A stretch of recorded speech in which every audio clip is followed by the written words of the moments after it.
45.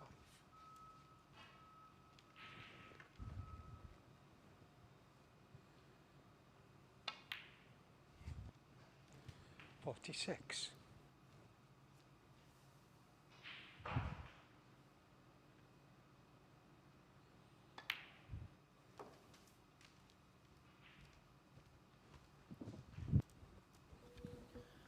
34 years of age, still very much in the prime of his career.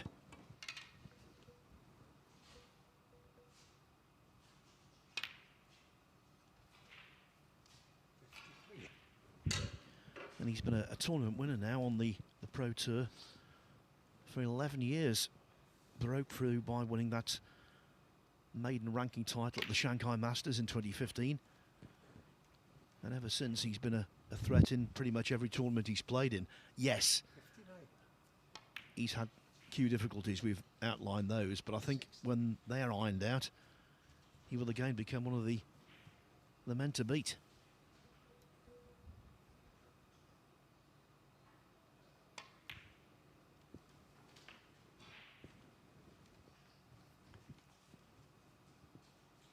$67.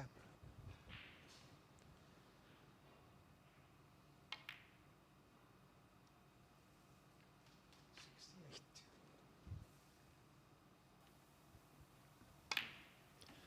Outside chance of kicking off his campaign this season with a century break. That'll be a good way to start.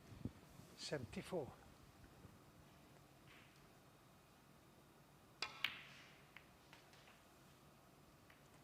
Well, I took the gamble there to try and lift that red further into the middle of the table.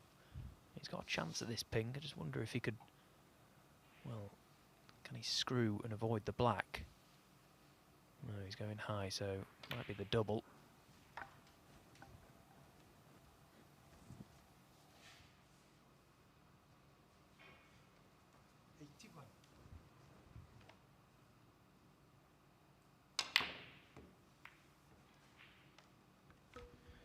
Always tough to judge a double when you're not used to the table. No one is, because this is day one, frame one of the BetVictor Championship League.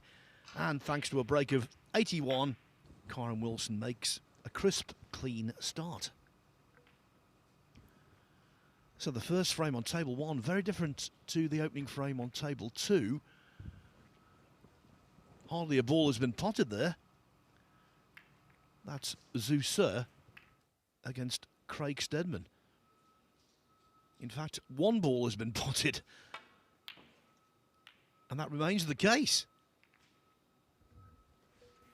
Well, it's a great chance for someone whoever gets in here.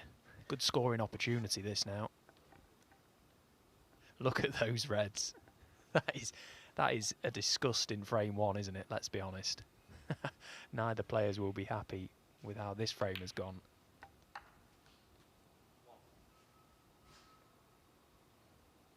But we're going to see plenty of that over the next 21 days, Phil. Absolutely. We saw that very protracted frame, didn't we, Mark Allen, at the World Championship, when eventually it was re-racked. We saw one of those in the Championship League a few years ago.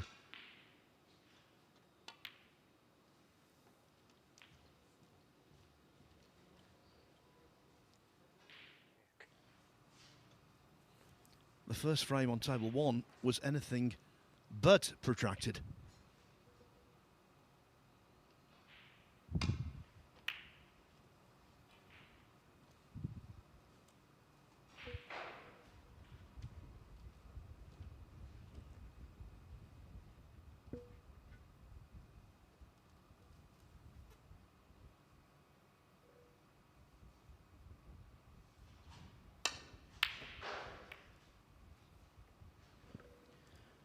Top right-hand pocket not being kind to Hayden Pinney.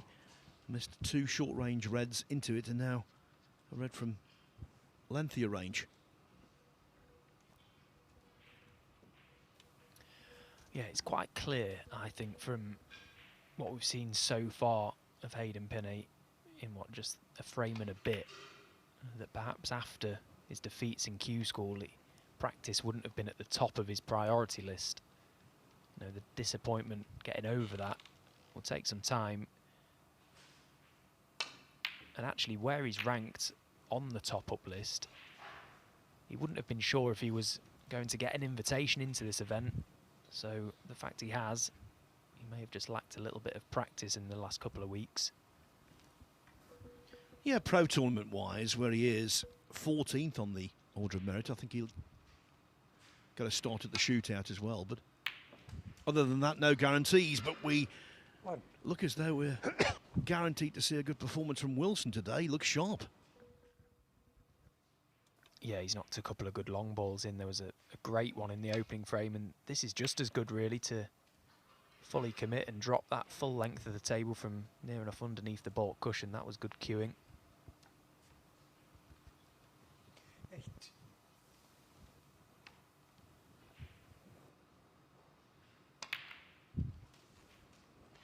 9. And within 2 shots, he's going to have the black spot completely open now. He can just play a little brush cannon off the red above it. Just flick it available to that right corner. Black spot now fully available. Great chance. 16.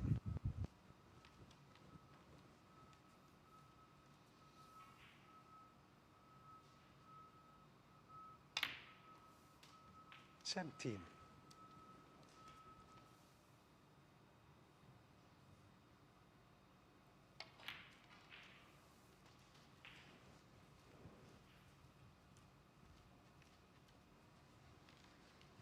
24.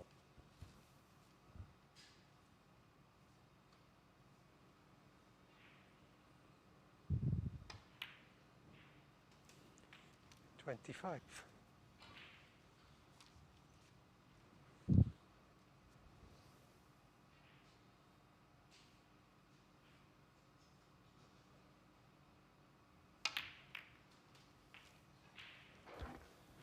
'Well, the intention there was to play the cannon to the cluster, bring them into play, and just wanted a little bit more backspin on that white. That would have left him nicely on this red to right corner, but it's landed a little awkward now. These are so tough. Well, he's done well to pot the red, but he needs another good pot now. 33. Now, the last time we saw ranking event snooker, it was the World Championship at the Crucible. And you wouldn't fancy potting a black like this, certainly at speed. See how these pockets accept the ball. He'll fancy this day 1, match 1. But he's missed it.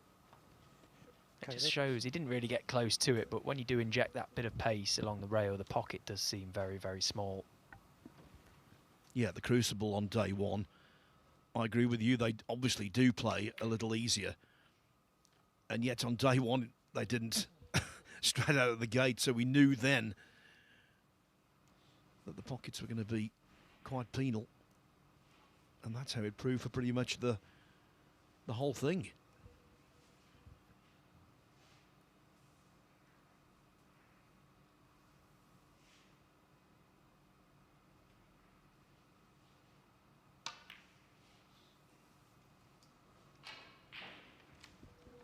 Yeah, you can understand Pinay being deflated. He tried for many years to get on the tour, spent 2 seasons as a professional. That run ended earlier this year, and he's not back there. And when you've experienced it, Stephen, you want to keep experiencing it. Yeah, and I can relate to exactly how we'd be feeling right now, because I remember, albeit I didn't spend a lot of years trying to get on the tour myself the first time. I turned pro way too quickly, in all honesty. I was never good enough to be a pro, but it just so happened that I managed to win an event that carried a tour card, and basically spent the next 2 seasons sat in my seat. You know, I was absolutely buzzing, of course, to turn professional, but it was a quick realisation of just how tough and how good the players are on the tour. It knocked my confidence for a few years.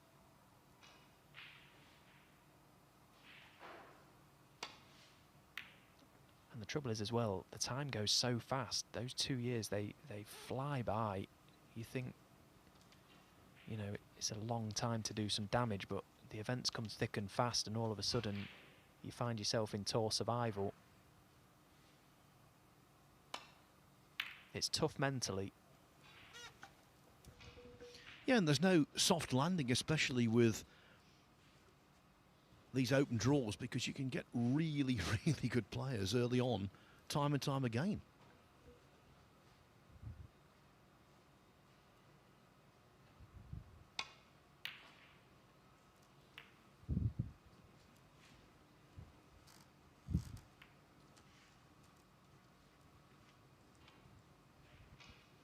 We have talked about those qualifiers for the China Open and the Wuhan Open that preceded this. But obviously Pinay losing his tour card and Wilson being where he's seeded, they weren't involved in any matches. So consequently for both, this is their first contest of the season.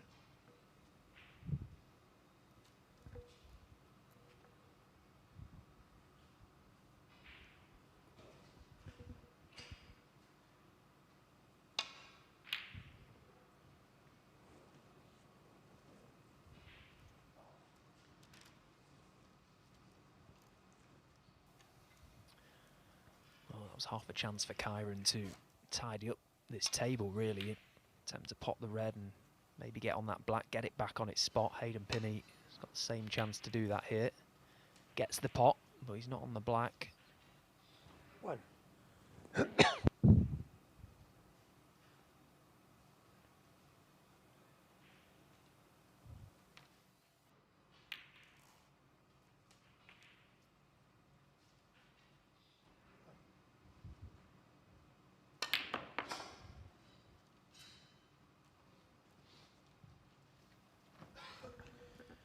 8 and Pinay. Not recommended against anyone, let alone against Wilson, who's a man on a mission, there's no doubt about it.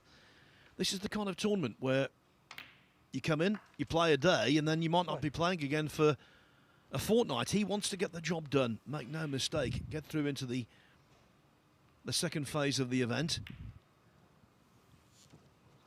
pick up some useful points, and just feel part of the season before 7. he takes part in the Shanghai Masters at the end of next month. Defending champion there, of course. 8.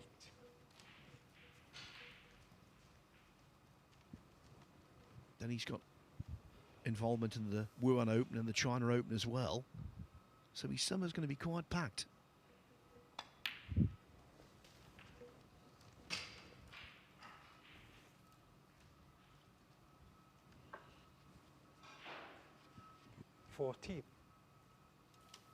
Already nicely in front in the second frame now. Kyron doesn't need to concern himself with getting that black back in play. Happy enough to just work off pink and blue. By the time Hayden Pinney comes back to the table, if he comes back to the table, the frame will be long gone, you would think.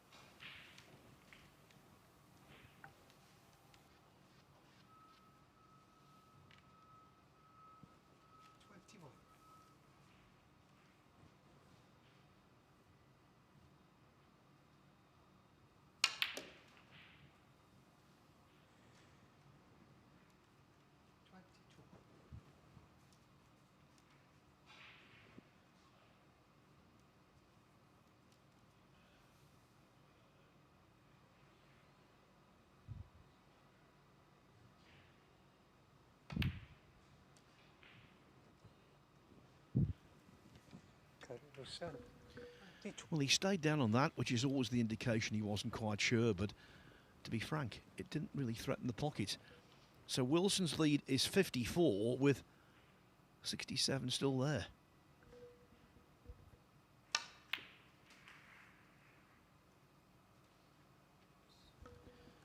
And that will not improve 1. Pinay's mood, the fact that the cue ball went so close to the middle pocket and he's nowhere on the blue.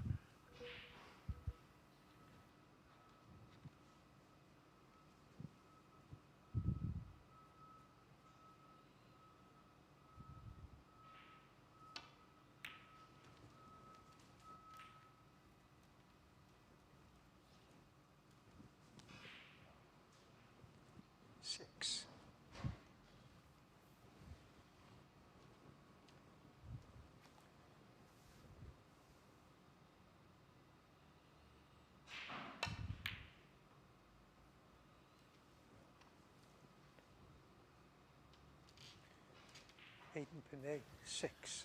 Well, it wasn't actually the best safety shot he's ever played. He failed to control the red that he made contact with, sent it close to the right corner, but he's been fortunate the green has come to his rescue for that one anyway.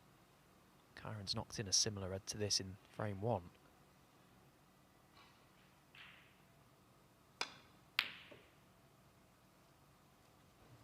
But that time, again, didn't really threaten the pocket.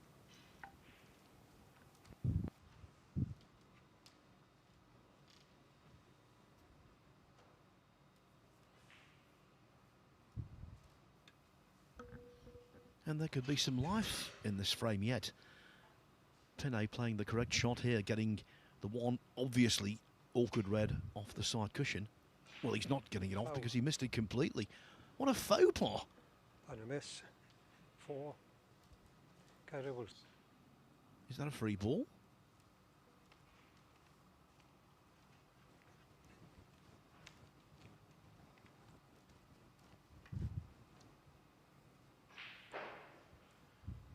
Not a free ball, but the red is spottable.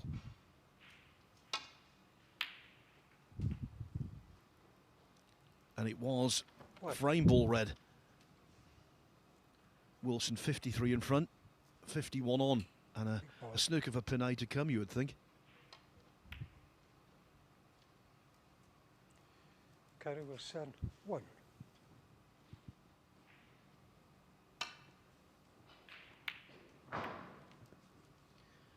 He just screams dejection, doesn't he, Hayden Pinay?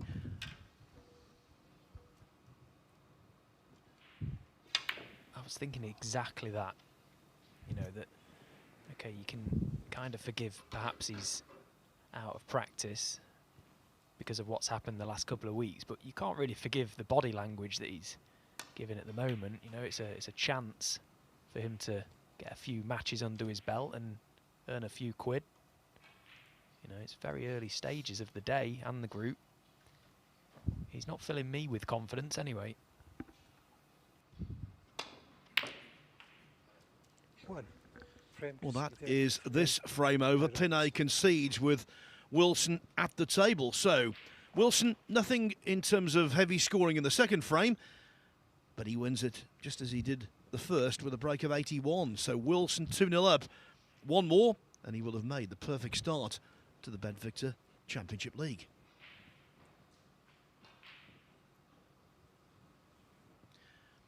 Yeah, Pinay, obviously, it's an opportunity for him, as you say, Stephen. And we saw last season that if you're off the tour, you can get back on by winning an event.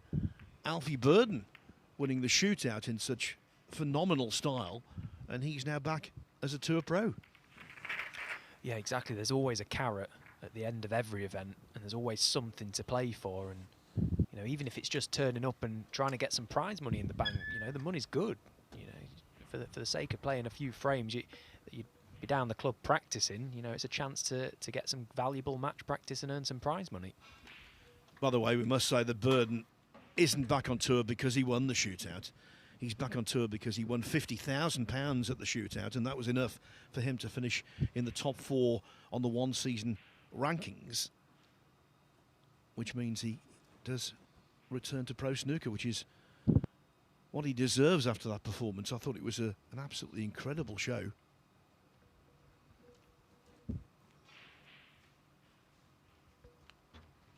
First frame in the books on the other table, table 2. Thank you. Zeus has taken a 1-0 lead over Craig Steadman.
a lot of people might be wondering what top snooker players get up to in the off-season.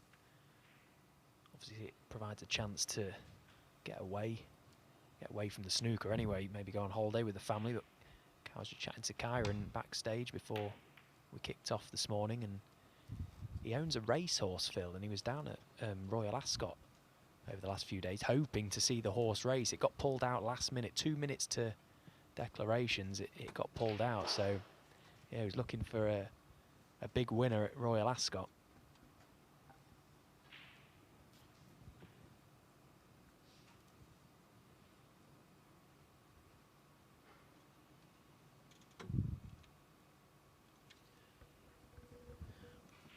Well, I got back from my holiday last night. I was in the west coast of the United States, the last leg being in Las Vegas, and I was very encouraged to see that Royal Ascot was actually broadcast on the TVs in the hotel there and on the sports book as well.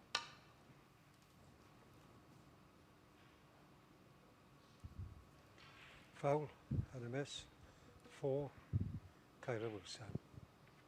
Back okay. There's a heat wave hitting the UK this week. Temperatures of around 38, they reckon. Might be the case on Wednesday or Thursday. I had a fortnight in Palm Springs and then in Nevada, where that's right. it was over 40 every single day. I played golf one day when it was 113 degrees. So this is not a heat wave. This is just, you know, a mere inconvenience. If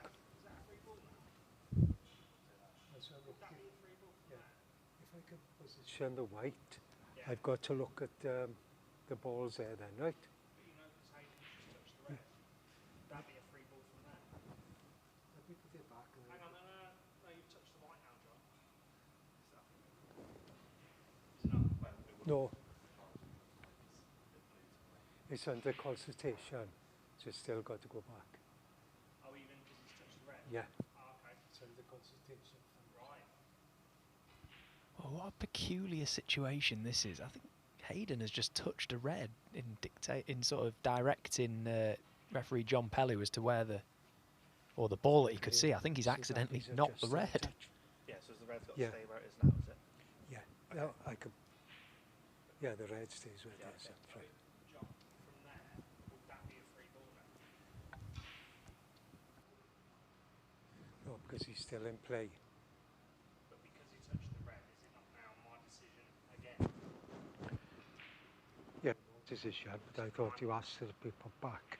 No, that's Oh, what I was sorry. trying to say to you when you were moving the white. Oh, Was it a free ball? because I looked and I. No, not being. I thought. Don't put your hand over the mic. John, we want to hear what you're saying. Come on.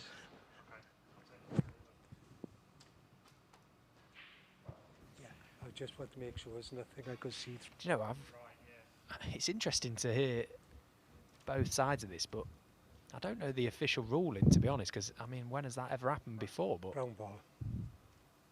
the fact Hayden did touch the red with his cue, presumably, Kyron's asking if it would be a free ball. I've never One. seen that before, Phil. And of course, there it goes.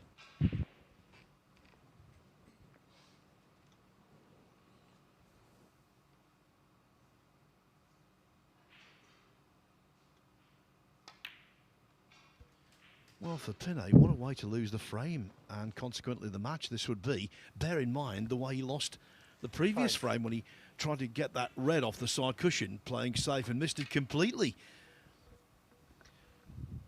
So was the free ball awarded there for the foul that Hayden made on the red? Yeah, must have been because he pointed the brown first. 6. Well, you think you've seen it all.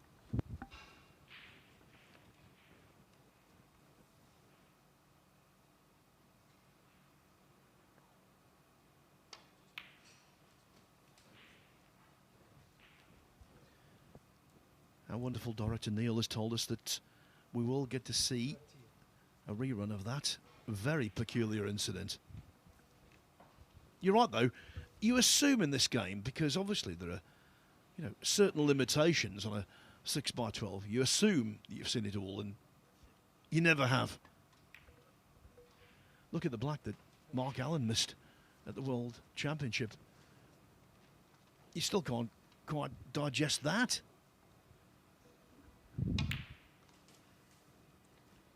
Well, I mean, what a colossal error this is for... Well, 90. I mean, that is just outrageous. I mean, we often talk about a twitch in amongst the balls when you're at the table, but that was a twitch when he wasn't even in amongst them. And it wasn't just a slight feather of the red, was it? He knocked it about 1.5 inches.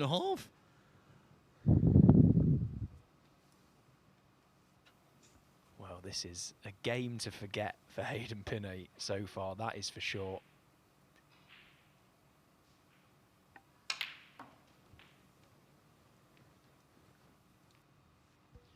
Well, I feel really guilty now. There I was, twittering on about my holiday, and then that crops up in the middle of it.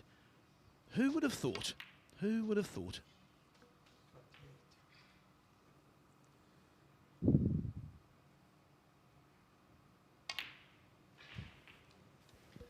But it's been incredibly costly, hasn't it? You know, what a blunder to make from Hayden Pinney.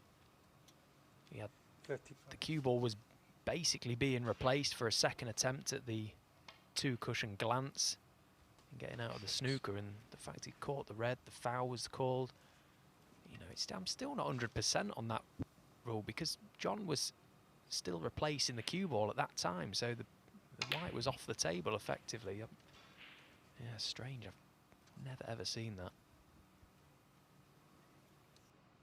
43.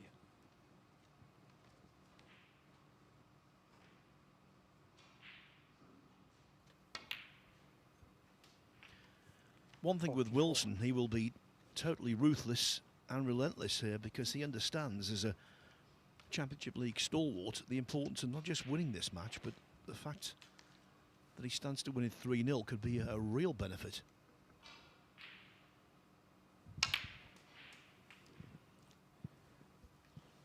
One of a very select group of players who've won the Ranking Championship League and the Invitation.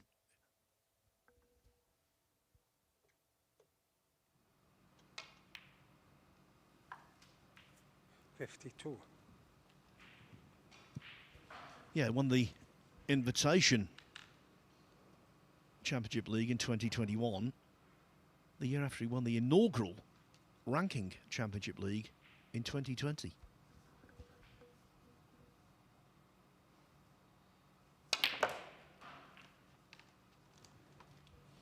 Always going to be tough to go into the bunch from there. But it's a very substantial lead.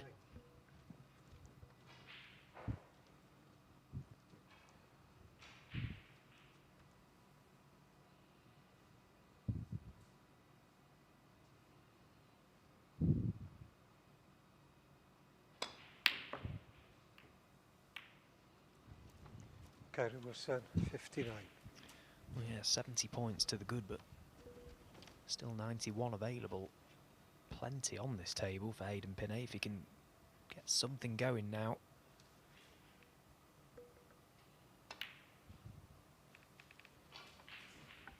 One.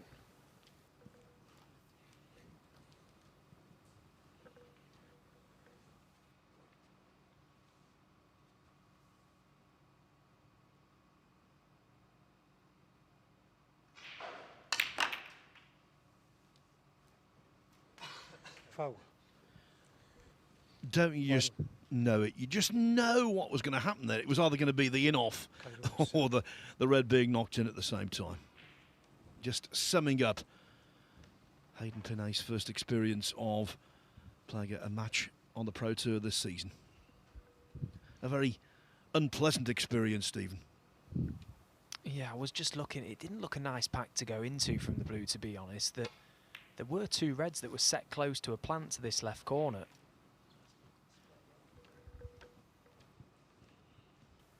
Just wonder if it was maybe a little lack of judgment from Hayden Pinney. Did he commit a cardinal sin and forget to check out the cluster? Because if there was a dead set plant, it's unforgivable.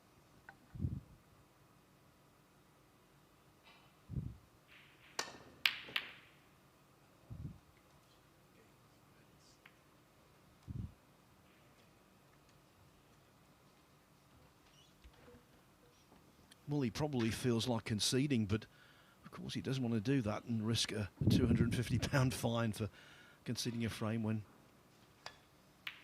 you don't need a snooker, but now he does need one. One.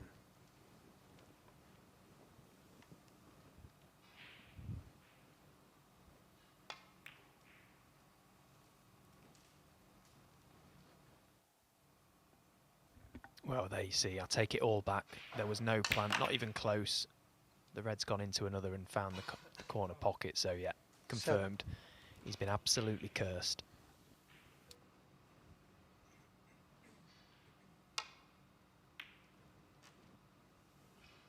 Kyra Wilson, 7. Poor shot on the black from Karen Wilson, but it made no difference. Helped by breaks of 81 in the first frame and 59 in the third. Karen Wilson begins Group 3 of the BetVictor Championship League with a 3-0 win over Hayden Pinney. Coming up in around 5 minutes' time, it is the second match in this group. Welshman Dylan Emery takes on 15-year-old Mikhail Subachik from Poland.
Every new beginning starts with courage. And round here, we have that in spades.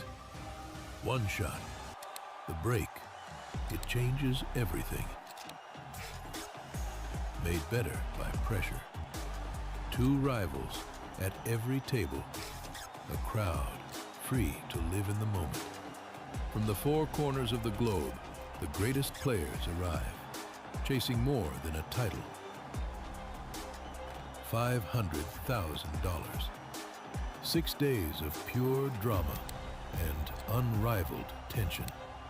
And when it comes down to the final, they'll need every lucky seven. Take 8 seconds to steady the heart and sink the 9 for glory. The U.S. Open.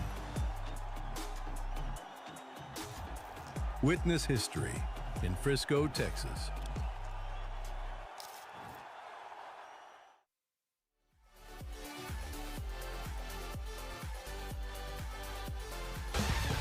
So this is the order of play on day one of the BetVictor Championship League. Group 3, Karen Wilson that got off to a great start there, 3-0 over Hayden Pinney, barely lasted half an hour. Dylan Emery and Michal Shabarchek are up next, and then Emery stays on to play Hayden Pinney. Table 2, Juicer 2-0 up on Craig Steadman. Michael Holt and Julien Leclerc, the other two players there. So looking forward to this one. This is just a 15-year-old Michal Shabarchek. He turned pro when he's 14. He'll be 16 in January. Makes everybody feel old, doesn't it? Very, very talented player from Poland. This is his second year on tour.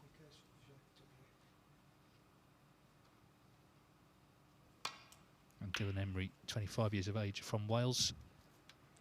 The senior man here in terms of age by 10 years, but still very early in his career as well. 15, Stephen. Yeah, it blew my mind last night when I was just reading up on a few of the players and see that Michal Shabarchek was born in 2011.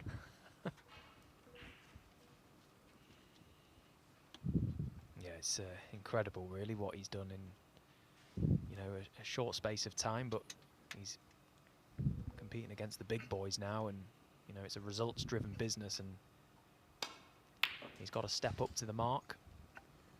One. Well, great initial pot from Dylan Emery.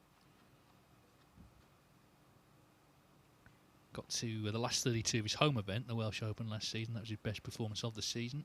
But he has qualified for the Wuhan Open, and he beat Tepchara Nu in the last match there. So he's got that to look forward to in August. Great win over Tepchara, of course the World Open champion last season.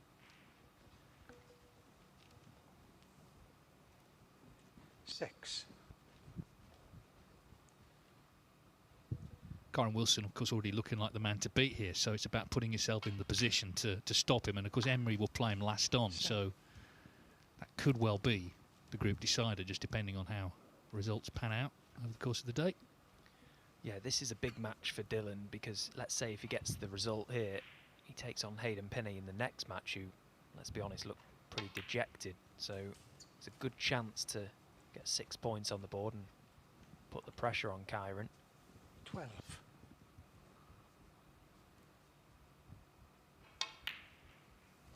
He's a lovely player, 13. actually, Dylan Emery. I've been quite a big fan of his for a number of years. It's at times hard to see why he doesn't get better results, but as you say, he's still quite young, isn't he? 25 years of age, still plenty of time. I think the problem is the strength and depth is so strong now. You know, you can play really well and not 20. make the progress you want to. But he's already had 3 centuries this season. You know, we had the 2 qualifiers last week, very early in the campaign. Suggests he's been putting the work in ahead of the season. And must come here confident, having booked that Wuhan qualification. Yeah, I think the big qualifiers, the big China qualifiers we've just had are a great indication as to the players that have been putting the work in the off-season, because, you know, usually, in all fairness, this Championship League is quite often a good sort of practice event for the players, because you're guaranteed the 3 matches on the day before big qualifiers, but we were hit with 2 massive events, so it's like you had to get the work in early. Dylan looks to have done that.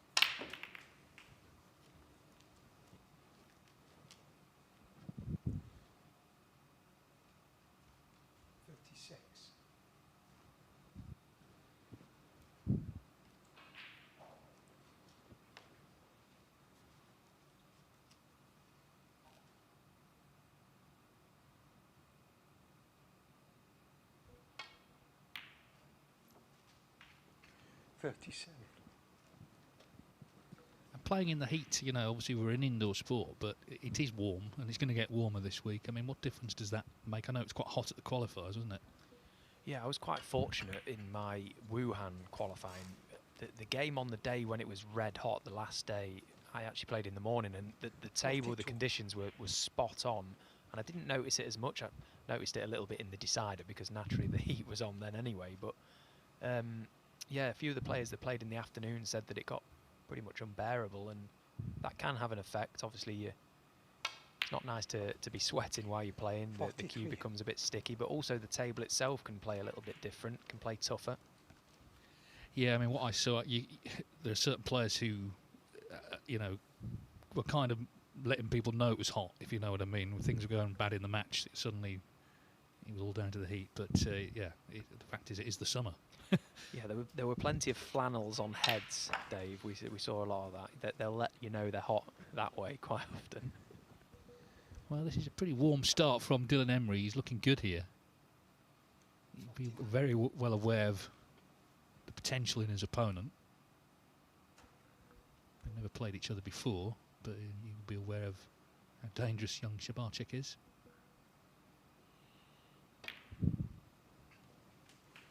Comes from a long line, of course, of talented Welsh players, and like all nations, they're looking for potential champions of the future.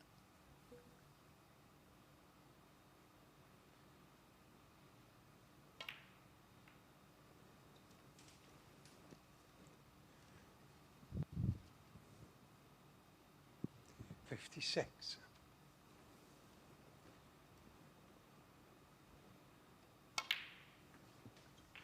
Well, it's been a glorious start, hasn't it, from Dylan? All has come about off that great long red that he knocked in. And he's worked these reds so nicely into positions now where he can't really fail, it seems. Chance to kick the day off for him with a century break as well, maybe. 65. Looking sharp, isn't he? Yeah, this is a dream start, really.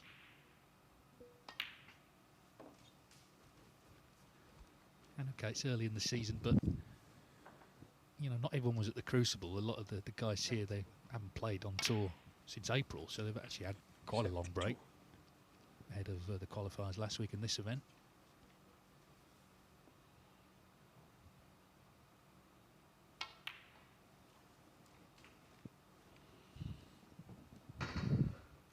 Say it's such a nice feeling when you're in complete control of your stroke out there, and the conditions are just allowing for you to just float the balls around as Dylan is doing here. 80. He's in control of everything right now. Worth saying as well, of course, the group can be decided on the highest break. So this black already has beaten the 81 Wilson made, and now trying to just post a nice target just in case that is how it's resolved later. 87.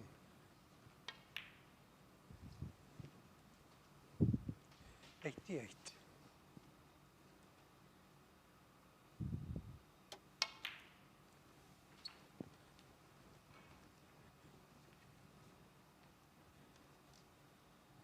95.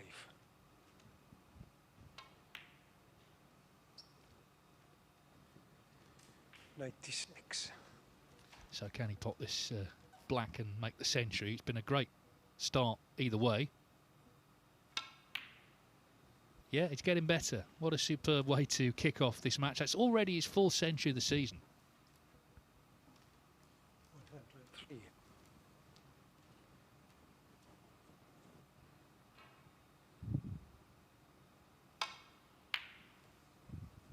Ends at 103, but the perfect start from Dylan Emery. A fine performance early from Karen Wilson. These are the players looking to stay with him, and Dylan Emery, a great start here.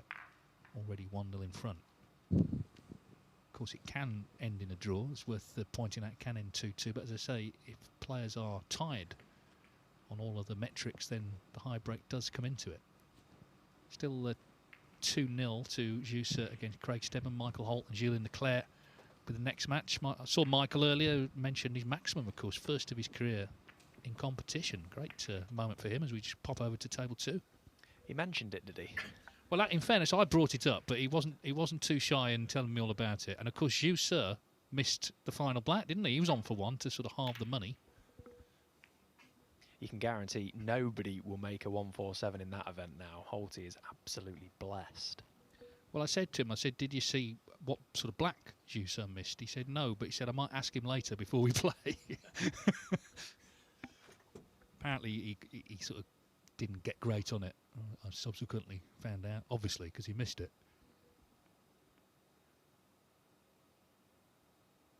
Yeah, it's quite a tough group, this, I think. Obviously, Steadman's very experienced. Julien Leclerc, the Belgian beast, they call him. So that's going to be one that I think could come down to the last few frames. Who knows, highest break maybe, as Dylan Emery gets frame 2 underway.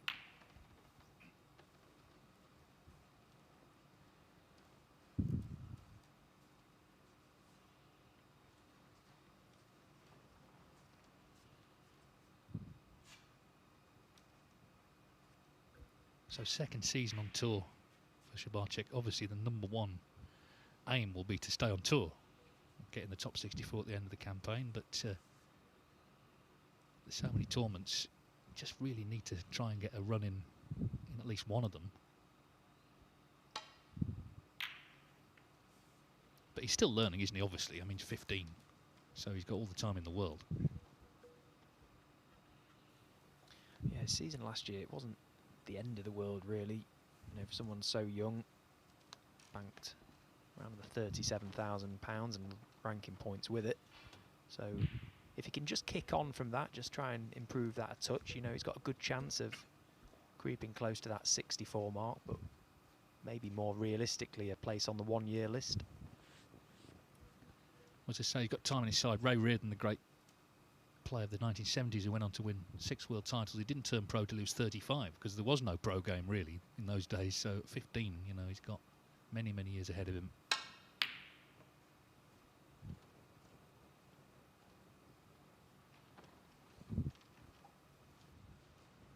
Of course, one of 3 Polish players on tour. We saw Anthony Kowalski make the Crucible, keep his tour card in dramatic circumstances, and Maciej Baranowski, the other one as well, from Poland on tour. And plenty more, I'm sure, in the future.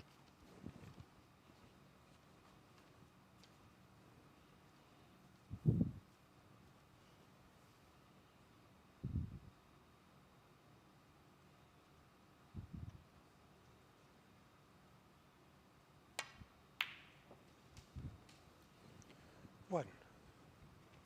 Yeah, one thing he clearly has on his side is his size. He's very tall, he's got a long reach. Not many players can reach the cue ball in line with the blue spot, as that was. Makes a big difference, and was able to drop that cue ball in for the black. Now looking to try and make something happen down this end. He started young, he was just 6 when he first played. And at the age of 12 he made a maximum in practice.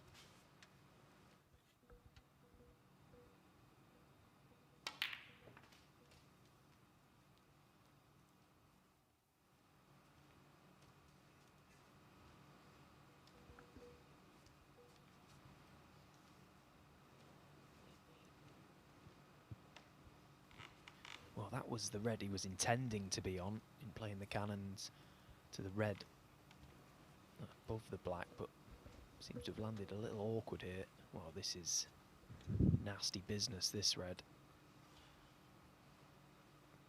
Not sure this is the red I would be playing. The red just to the left of the main bunch in line with the pink is a better prospect, it seems.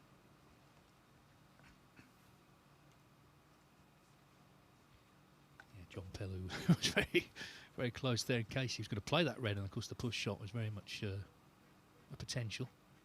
Still pretty close now, isn't he? He's got a red left, well, just to the left and beneath the pink as well, up into the green pocket maybe, but I do think the red left of the pink spot up into yellow bag or even the middle is the red to go for here. You can see full sight of the cue ball from where he'd be playing it from. He spent a long time looking at this shot anyway. What's it going to be?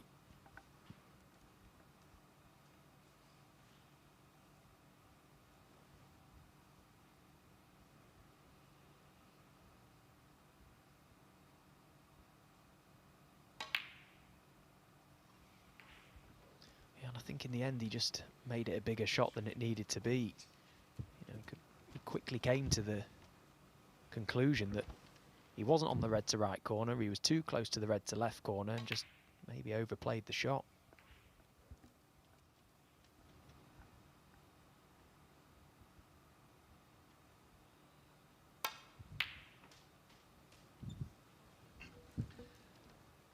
So Emery is in again, just made a century.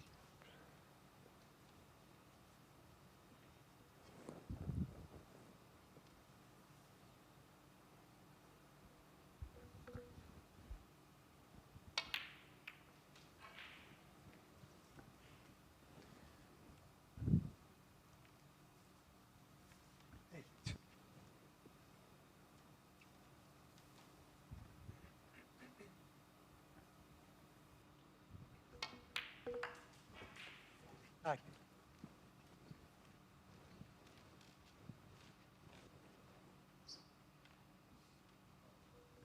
Former Welsh champion. That event actually just been won by Darren Morgan, who's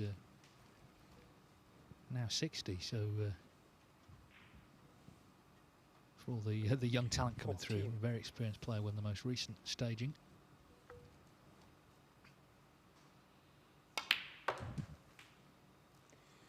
He's also a former European under-21 champion. In fact, he beat Julian Leclerc, who's on, of course, the other table in the other group today, in the final there in 2021.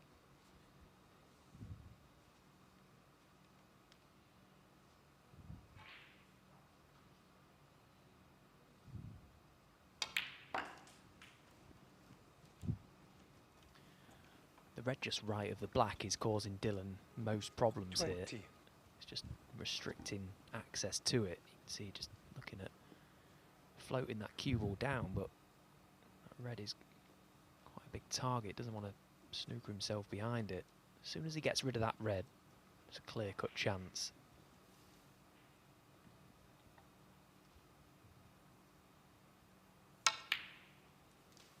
That's why he played the percentage shot there, to take any issues out of play. Back up for blue.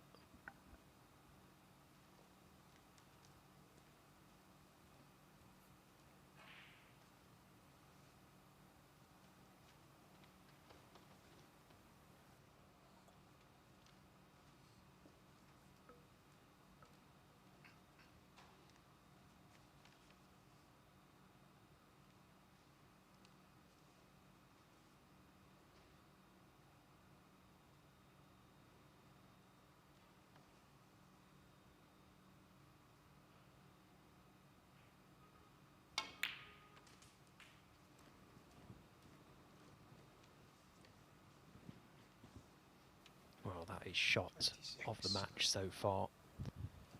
He's played that to absolute perfection. I mean, he's got no room at all there to play with, but he managed to find the one spot that now completely opens up this frame.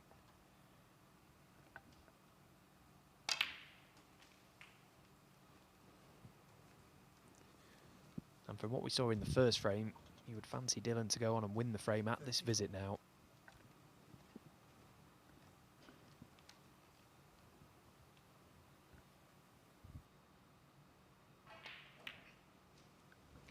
Yeah, trying to keep pace with 35. Wilson's 3-0 victory over Hayden Pinnay. And then, of course, he plays next Emery, so he has the chance to kind of go top of the table.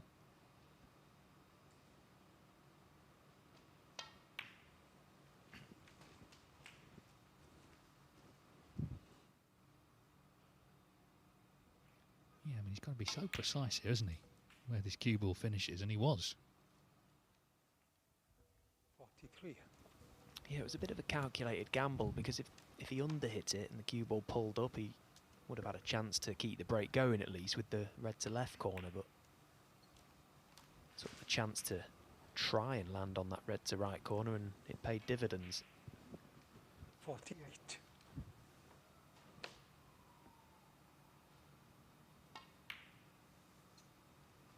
$49.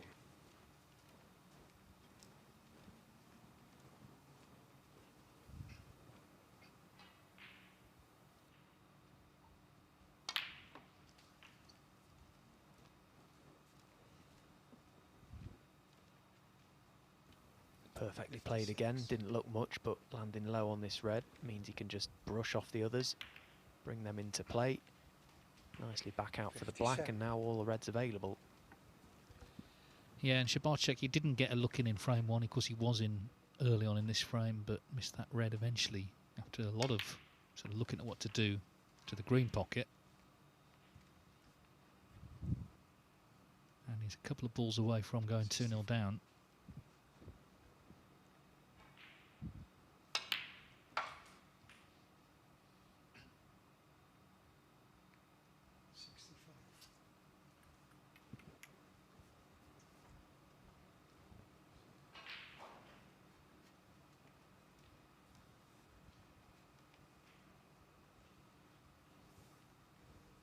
Blue to lead by 62 with 59 remaining.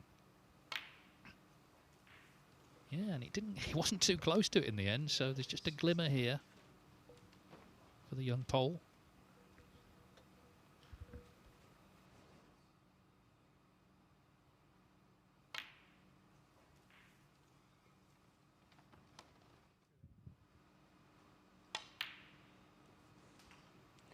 What? Clearly he's going to need mainly blacks here. We can take one pink.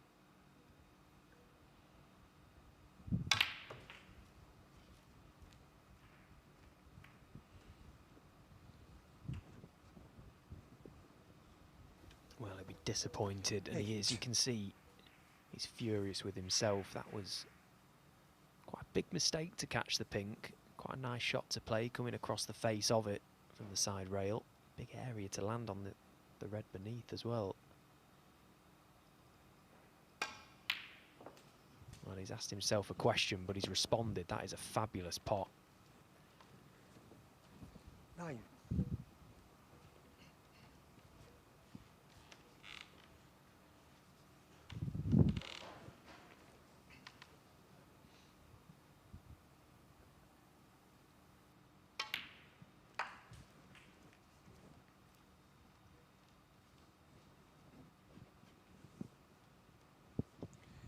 $15.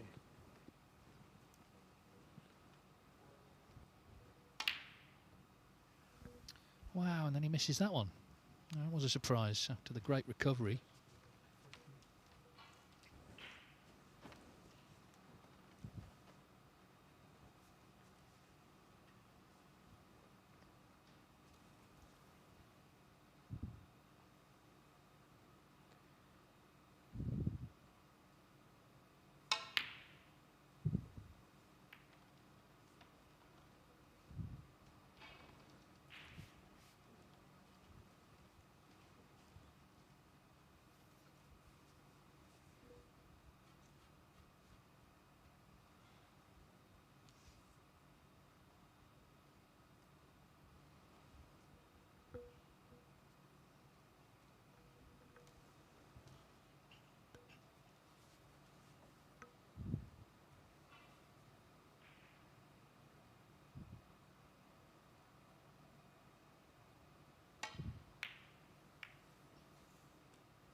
Well, he would have loved that cue ball to travel on, giving Dylan a chance to knock this long red. It was a good decision to send the red and bring the blue off the cushion, but lacking length. Again, Dylan really not that close to it.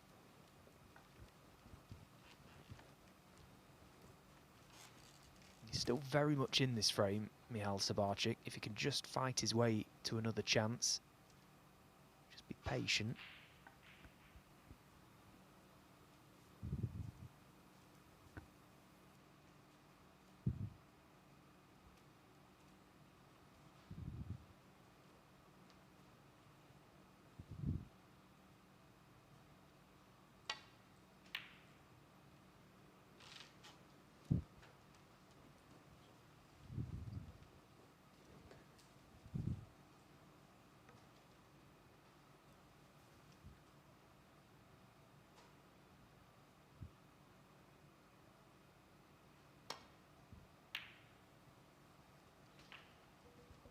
But What? Emery knocks that one in, so snooker's required.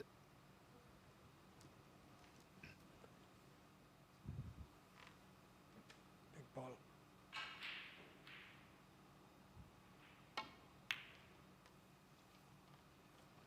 Dylan Emery, 1.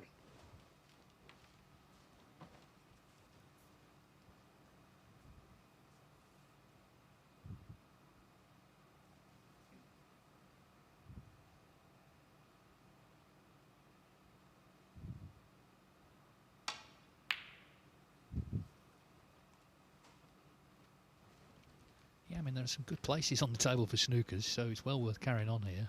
Hasn't quite got one there, though.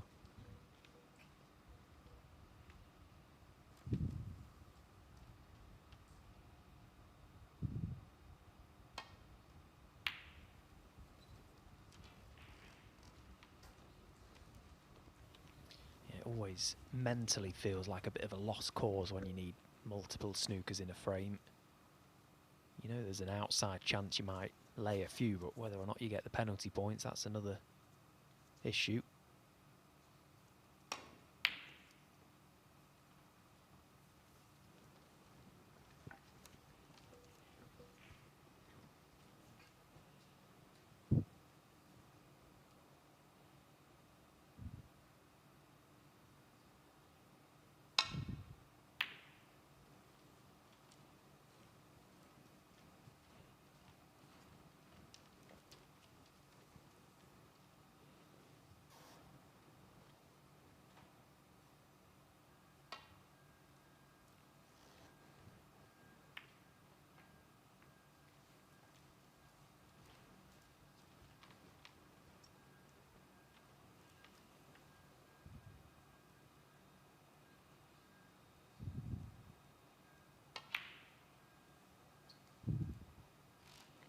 One.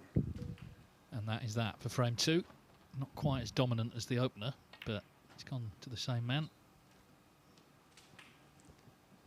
So the best Shabarchek can now 6. do, of course, is a draw. But even if he lost 3-1, you know, that one frame could make a difference in terms of placings. 8.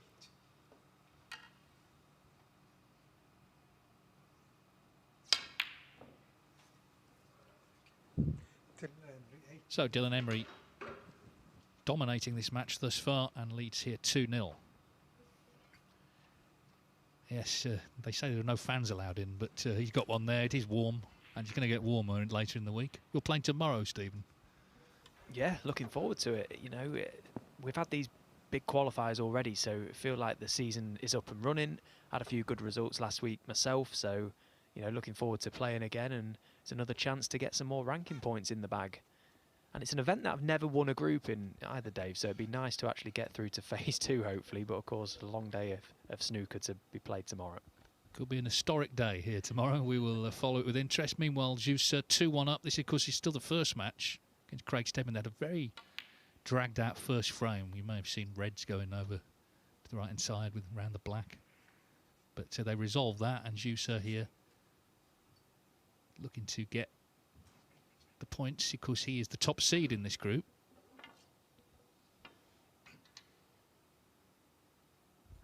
Yeah, tough group to predict this one for me. Really is. Usually there's a standout player in the group, and although Jusa is the top seed, there are 3 brilliant snooker players involved as well. It's going to be very tightly contested, you'd feel.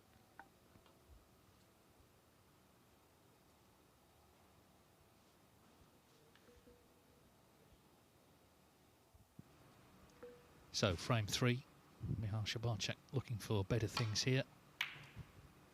Just to reiterate how it all works, so it's 3 points for a win, 1 point for a draw, and the group is determined firstly on most points, then the net frame difference. If there's 2 players tied, it's the result between them. Of course, if that is a draw, or if there's 3 players tied, it goes on the high break. So the century that Dylan Emery had, the 103, already, he's got that in his locker. We've seen before now players having to try and make a high break in the last frame, which is incredible. Dave Gilbert did did it, didn't he, a few years back? Amazing, really. That was against Juicer as well, wasn't it? I think, was it Dwayne Jones and Andrew Padgett that were involved in that group too? They all finished level on points and it all went on the high break. I think Padgett finished last with a ton himself.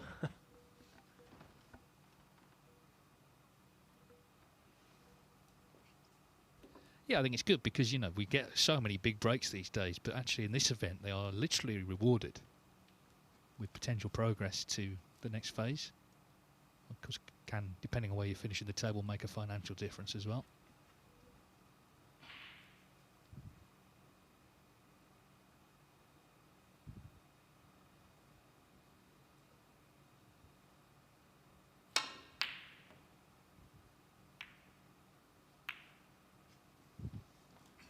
Well, that was went about as bad as it could for Emery. So can Shabarchek now get involved in this match? You say he did have that early chance in the second frame. That didn't come to much.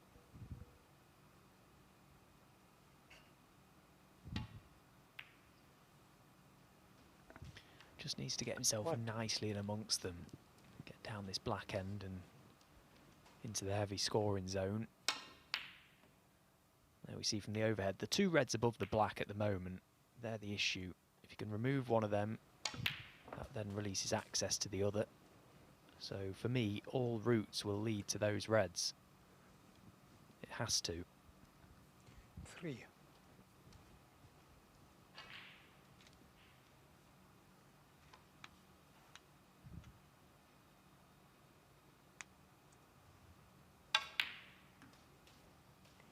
4.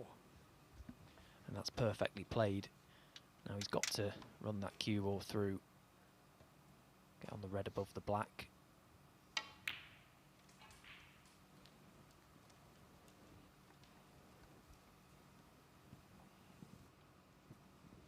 Nine.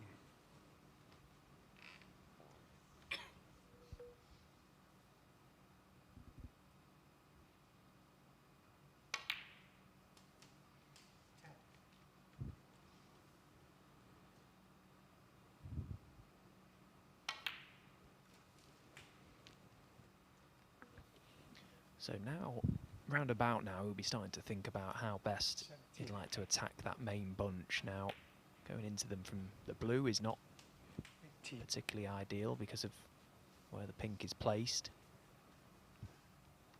So it's not going to be straightforward to get a perfect split. Well, you've got to give yourself the chance to play the split. You cannot miss blacks off the spot. Particularly like that with hand on table right behind it. You know, that is just, well, it's a lapse in concentration, and I hate to use the phrase, but that's all it is. Well, we saw a red, didn't we, in the last frame, where, again, you know, it wasn't quite focused on it. It was a sort of ball you sort of can't miss unless you're not concentrating properly. Well, he just caught the pink and has gone in off, so ultimately he wasn't punished there, Shabarchik.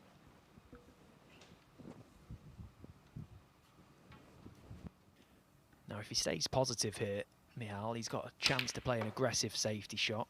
Just study the cluster, see where reds might be going. Could open them up, get a good cue ball. Just asking if it's a free ball. Referee John Pellew confirmed it's not. Yeah. If you can remove there, you can have both sides there. Okay. John Pellew just explaining things. Someone worked out he refereed the most matches of anyone last season, John. And already he's made a head start on this season because he was doing the qualifying and now he's here.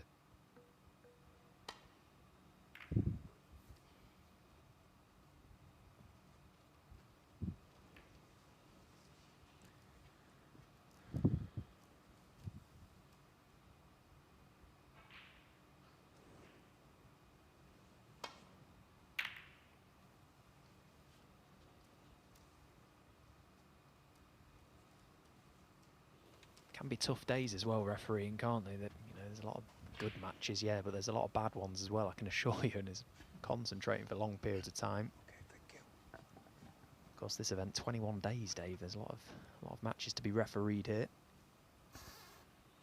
He loves it, though, doesn't he, John? Richest man in snooker, they say.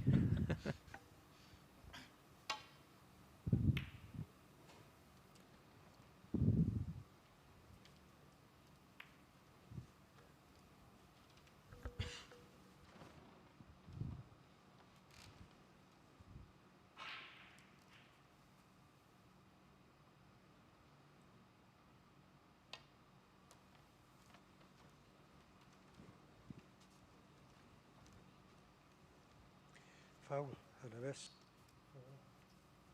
Yes.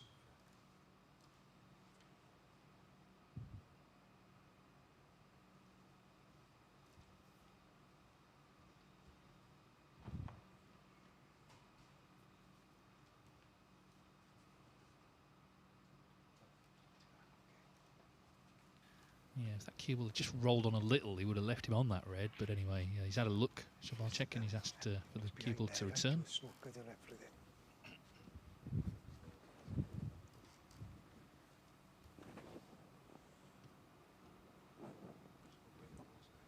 Bit more forward. Oh. Yeah. Okay, thank you.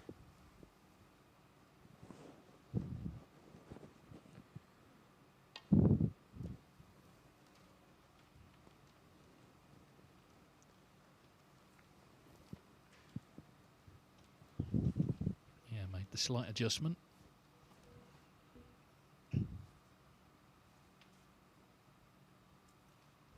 Very tough group this, isn't it, to come into, because you know there aren't many top 16 players in the event, but Karen Wilson has won it before and is world champion only 2 years ago, so he's the top seed.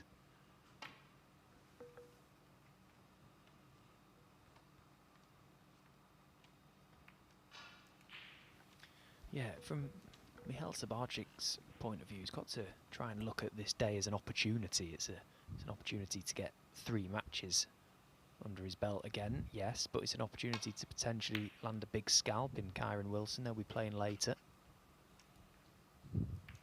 Yeah, and I think as well, he could be playing some of these players as the season goes on, and you want to show them what you can do in case you play them again.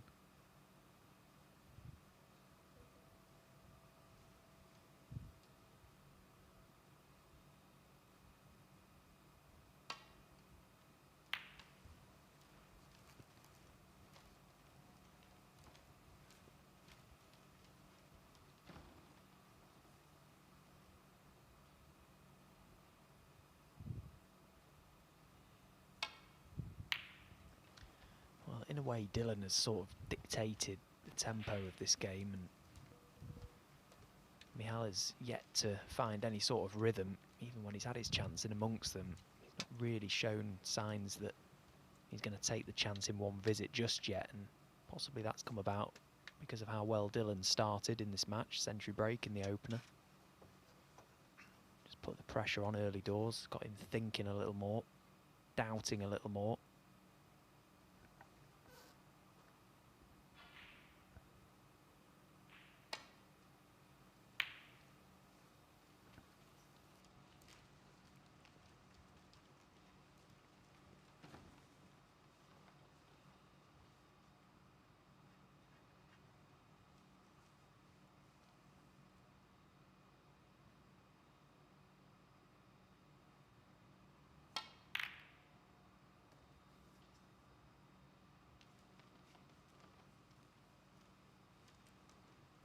So, red over the pocket.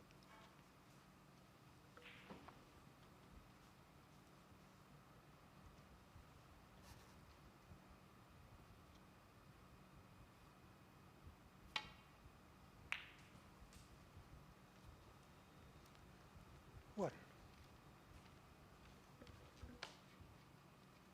Well, that's quite a poor shot he's played, in all honesty. It's not unlucky that he hasn't landed on that black. He overhit it by, well, any margin really. He was desperate to get that black on its spot. That helps the break. To play the more difficult yellow, and now his route is bringing him down this end. He's just walked himself into a spot of bother here. He needs to try and retrieve this.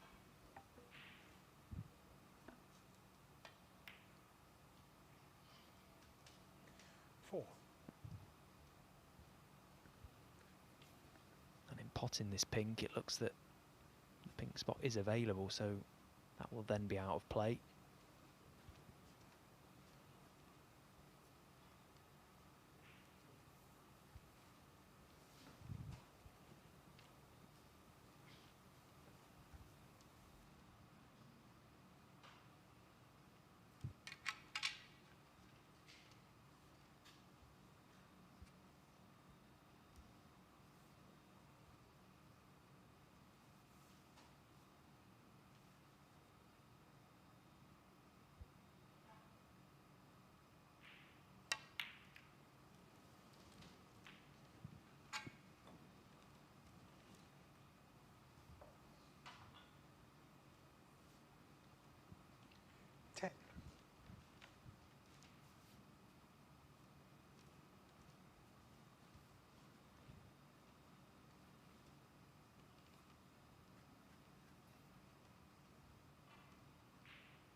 Yeah, good decision.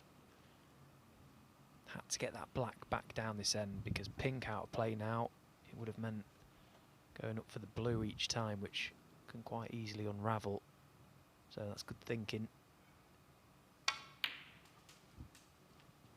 well, he was one good positional shot there away from creating a frame winning chance, but again, he's just asked himself the question. And again, you have to say that it wasn't the best of shots he's played because there was a huge target in terms of the area he could have landed that cue ball.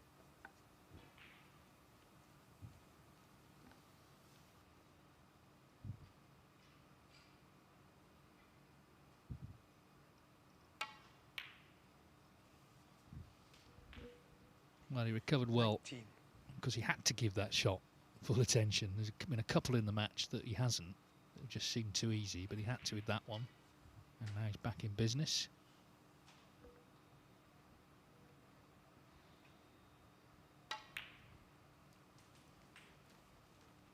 I'm sure Karen Wilson would love to see a draw in this one. And sort of neutralise each other. 24.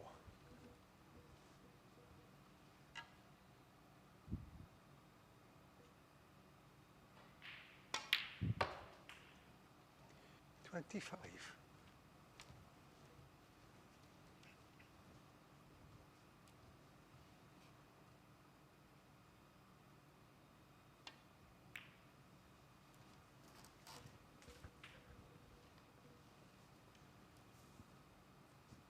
$30.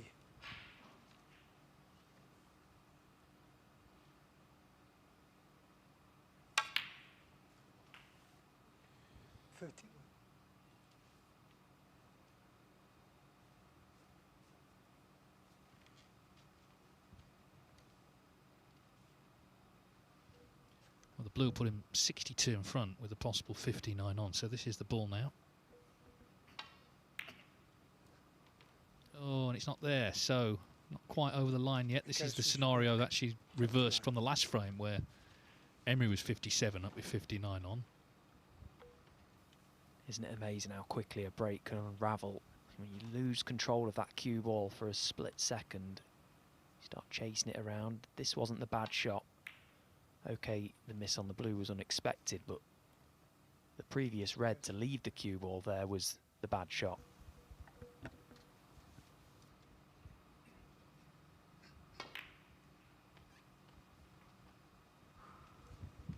Yeah, and the one difference with the last frame is there were at least a couple of reds down the bulk end, but now the reds are at the end where Dylan Emery would want them, because of course again he's going to need mainly blacks here.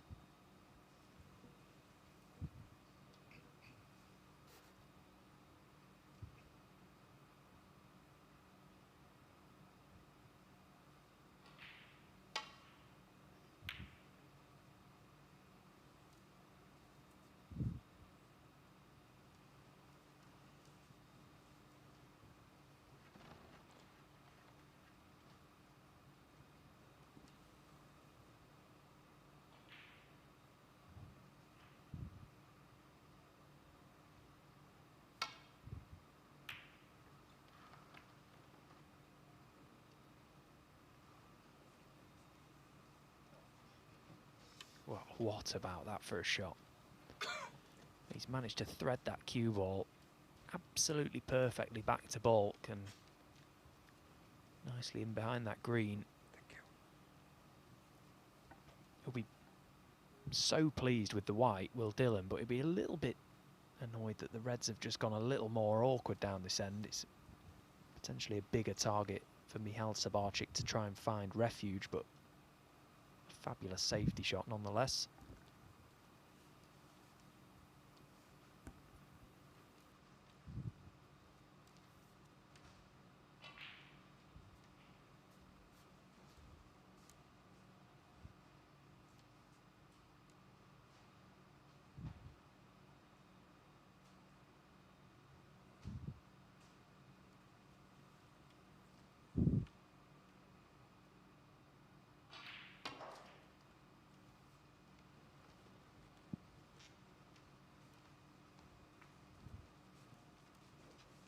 Yeah, and a great shot in return.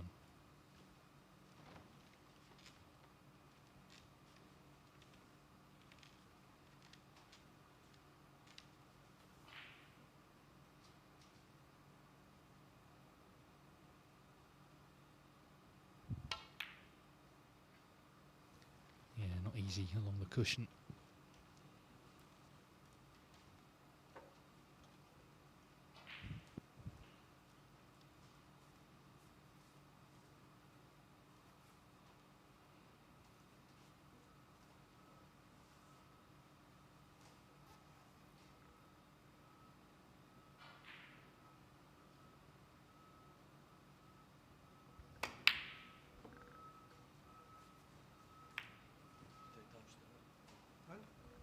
Oh, he's only up to a foul, I think. I didn't see anything. You saying you think he touched the red? No. Well, if he did foul, it's a free ball, isn't it? But John Pellou's saying he didn't see anything. I think he was asking the question. He didn't say he'd done it. He just felt, did I touch the red? But no foul's been given.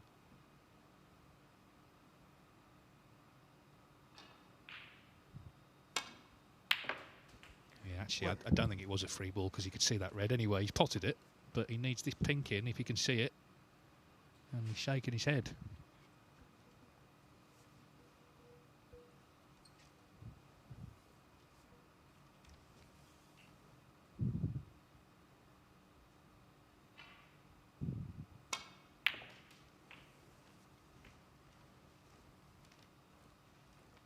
Well, it keeps him in the frame. But now he will need 3 blacks with the 3 reds.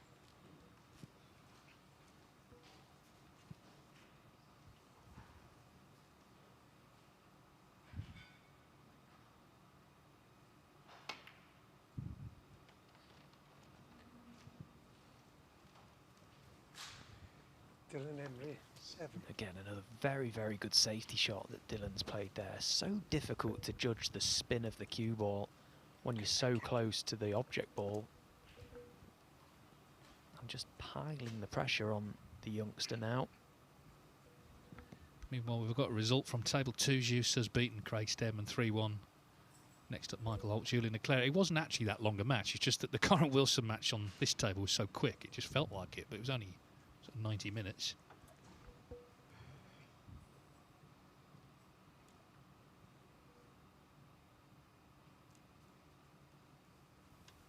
Absolute must hit a red here. He's got to hit a red. And he did. Now he's praying that he doesn't leave anything. Well, that black could have gone anywhere, really. I think it's still potable. Dylan needs blacks.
maybe trying to drop this red into the left middle.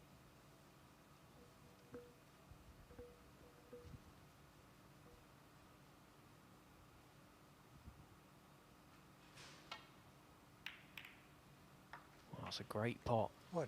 And the black is just about cuttable.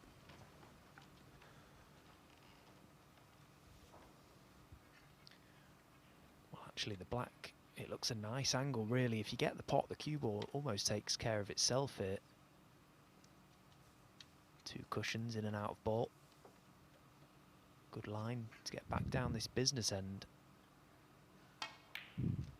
Oh, but he's missed the black. Dylan Emery won. Frame conceded, frame. And he has conceded the frame, Congratulations, so Quebec. Michal Shabarczyk on the scoreboard with the chance still, of course, to take a point out of this match. Dylan Emery has his lead reduced to 2-1. So 1 more frame guaranteed, and then Emery will end the session against Hayden Pinney. Just to reiterate the results on table 2, Juicer beating Craig Stemmen 3-1. There were no half centuries at all in that match. It wasn't a particularly fluent affair, but anyway, he's got the 3 points. Michael Holt will play Julien Leclerc in the next match. And of course, that's live on the Matchroom Multisport YouTube channel.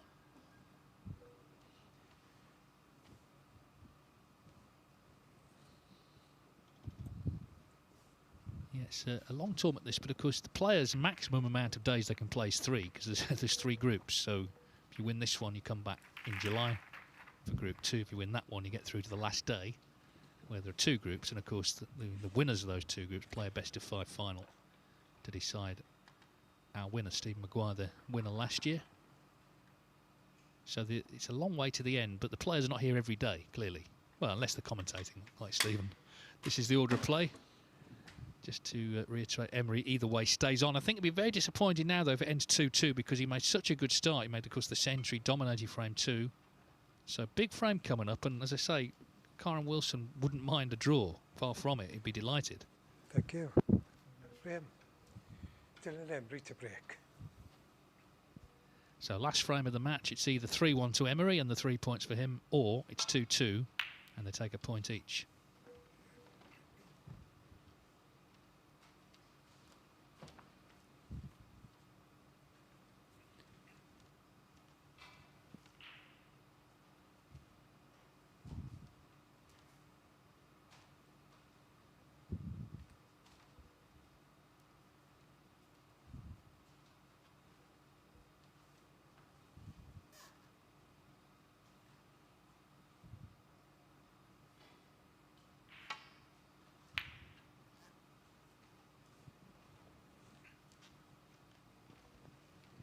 There was a match last season.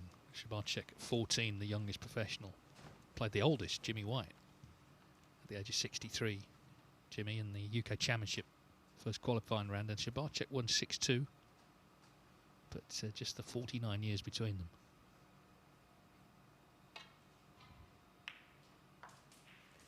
One. There's been a bigger gap before now, though, because Ronnie O'Sullivan, when he was 16 in his first season, played Fred Davis, who at the time was 77. Fred, unbelievable career he had. He started in the 1930s, still playing in the 90s. And he did take a frame off Ronnie. So when I say he's got time on his side, Shabarczyk, he really does. You go back another 60 years. That's the beauty of this game, though, isn't it? There isn't really a ceiling to your age. You can continue playing as long as you're dedicated and you've got that, you know, hunger to still go and practice, I suppose, because once you get to a certain level, you never forget how to play. 5. So there's a lot of years ahead of him. I just hope, regardless of what happens this season for Michal Shabarczyk, that he remembers to enjoy playing snooker. You know, he'll have had 2 years on the tour, and whatever happens, so be it. But it can be tough out there, and for someone so young, just hope it doesn't impact him going forward. Just carry on enjoying snooker. What will be, and he's obviously a very talented player. Lem. Well, Emery with an early chance here to get it won.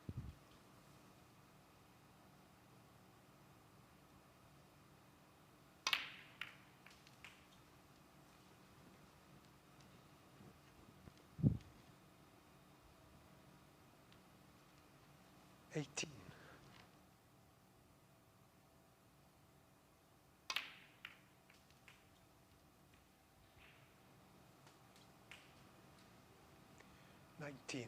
Very early to start looking at the end of season ranking list, but I'm going to do it anyway. This is with all the points coming off that are due to. He's actually 63rd at the moment, Dylan Emery. That's factoring in points, of course, he's going to earn in Wuhan. So, I mean, it is early, but it just shows you if you can make a good start to the season, you take a bit of early pressure off.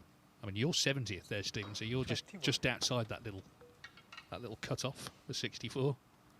And you're on the one-year list as well, numbers 2. Got all areas covered there, Dave. There's a lot of snooker to be played before I'll have any thoughts of looking at the end of season ranking list. Just to the other side of it, some very established players need good seasons. Luca Brissell 66th, Ricky Walden 65th. It is early, but the fact is, you know, that gives us a little guide. Kyron Wilson 20th on that. Hence, he's come here to try and get some points and just make a good start to the year.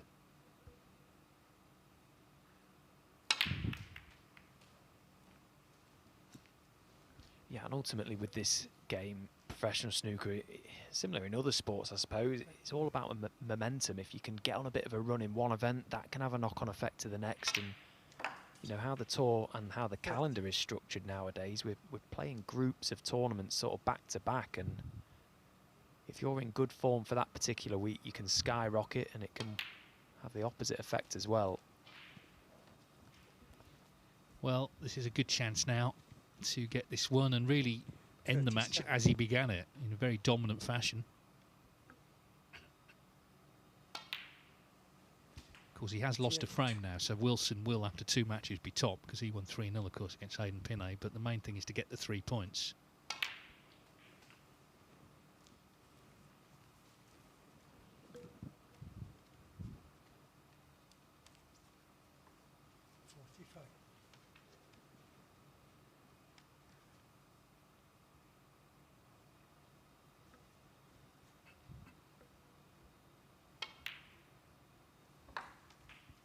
Played a lovely little shot there. Really well controlled, just navigated that cue ball through the reds perfectly for the black.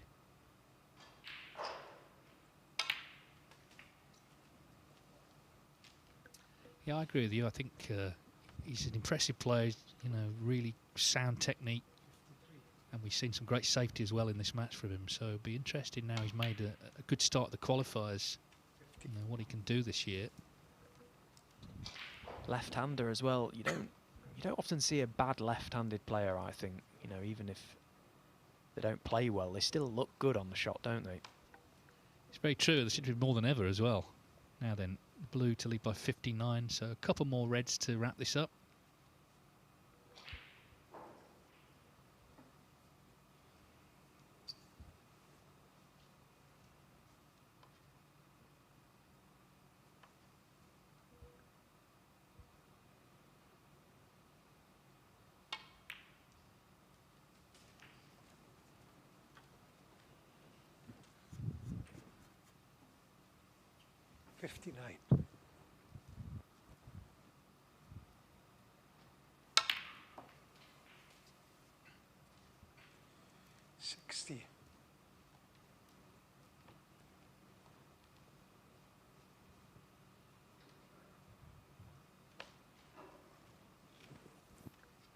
Well, he missed a blue earlier to the green pocket, not unlike this.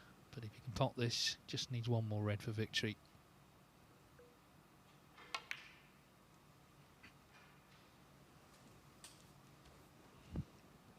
There's a red near this corner pocket. 65.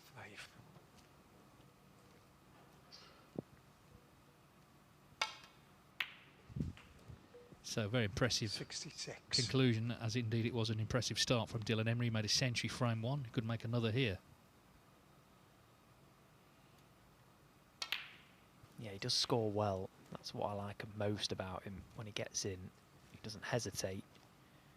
He always looks for the aggressive shot to get the reds open and into position, well, like this really, where you're not going to miss. So 74. That's an area of his game that really appeals to me. You've got to score at professional snooker. You grind out matches anymore. The best players, they score heavy, and you know, Dylan's doing that. Yeah, really carrying on from the qualifiers where he won his first match in the China Open, so he got ranking points there. Then he, of course, has won 3 to qualify for Wuhan. He beat Zhu Se, he beat Tekcharanu.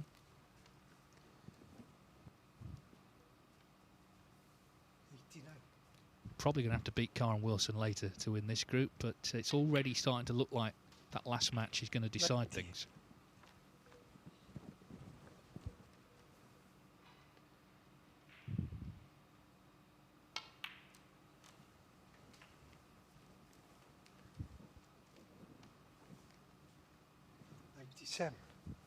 And if the high break is tied, it goes on the next highest. So make another century, get the top 2 breaks. This is a great finish, made 103 frame 1, and this is for a century to complete victory in frame 4. Great stuff from Dylan Emery. Very clinical as well, the way he's taken these.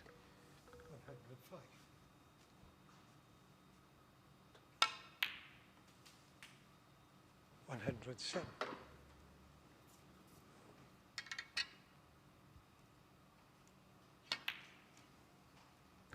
Well, the green stays out. He's a bit annoyed by that, but he'd be delighted with the result. Breaks of 103 and 107.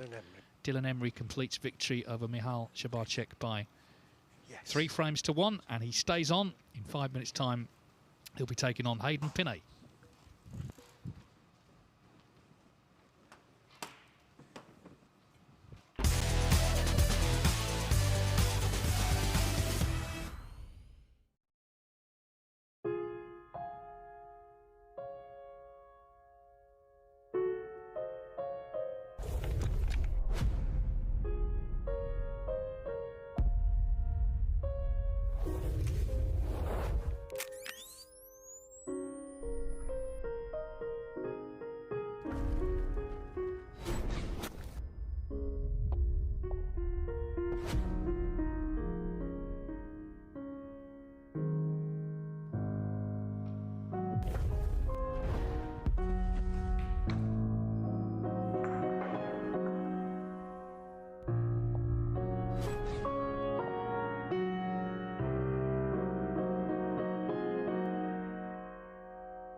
Every new beginning starts with courage.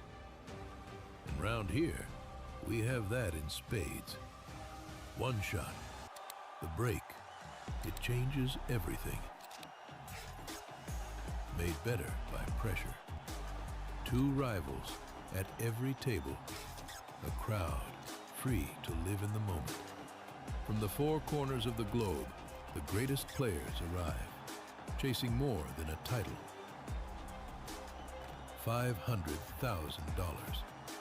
6 days of pure drama and unrivaled tension. And when it comes down to the final, they'll need every lucky seven.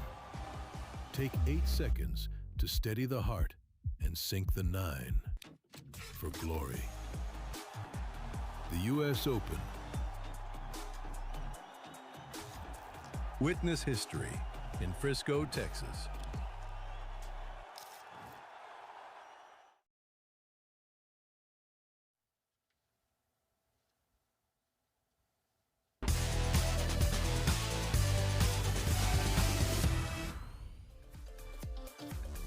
Day one of the BetVictor Championship League. We're live at the Mattioli Arena in Leicester, and these are the results so far. Karen Wilson very speedy in beating Hayden Pinney 3-0, and Dylan Emery 2 centuries there to see off Michal Shabarchuk 3-1. Emery staying on now to play Pinney. Schuster beat Craig Stebbin 3-1 on table 2, and they're still in the first frame between Michael Holt and Julian Leclerc. Holt placed Craig Stebbin in the last match. Well, Emery must have been happy with that performance, and right back into it in the last match of the session. Clearly, for him, it's about setting up a meeting with Karen Wilson later, which seems very likely to decide this group. So if he can take the 3 points here, he'll be in good shape for that. Hayden Pinney, I think, must reflect that it can't possibly go as badly this match as the first one, Phil, which was a nightmare. Yeah, not our job to predict who's going to win matches. But I'll tell you what, I would be very surprised if Dylan Emery didn't win this one, because he looks really up for it. And Hayden Pinney, after losing his tour card at the end of last season, is just the opposite. Looks quite deflated. Yeah, and I think as well, obviously Emery has been practicing hard for the new season. We saw the good results he had last week in qualifying, whereas Pinney possibly didn't know until late that he was even in this event, because of course they go down the list of top-ups. So after the Q school, you could understand if he sort of put his Q down. So maybe not quite as sharp for that reason. Very sharp in the opening frame on the other table. Michael Holt, who cleared up from well behind to snatch it on the black, so he leads Julien Leclerc 1-0.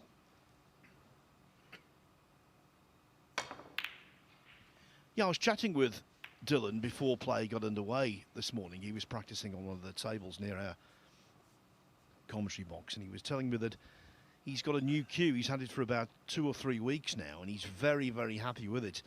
He said it's very similar to his old cue, but just slightly enhanced.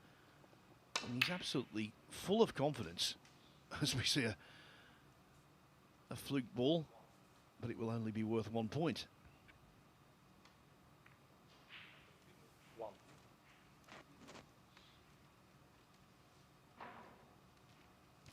Well, directly worth 1 point.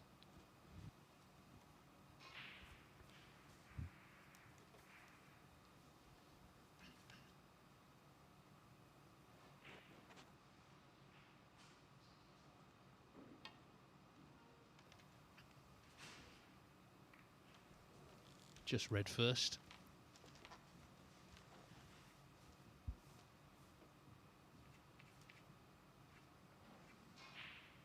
Losing 3-0, very unlikely, of course, to win the group, but it's worth saying there's different prizes depending on where you finish, although if you finish last, you get nothing, so there's still plenty to play for here.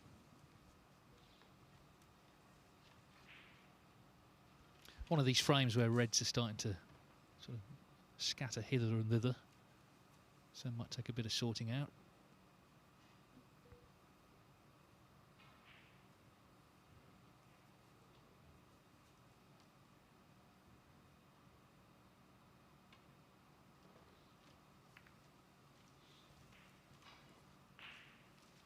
When he first came on the tour, Dylan Emery, it was considered that he was going to be a big thing.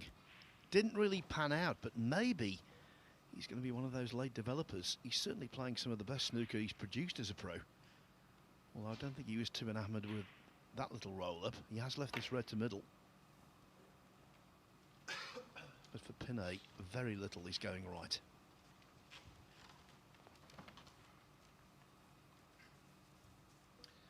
Yes, he's already looking a bit cheesed off.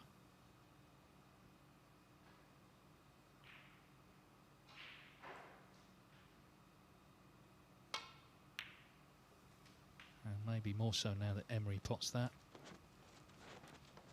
Yeah, first term pro 2022, so that's about 4 prime ministers ago.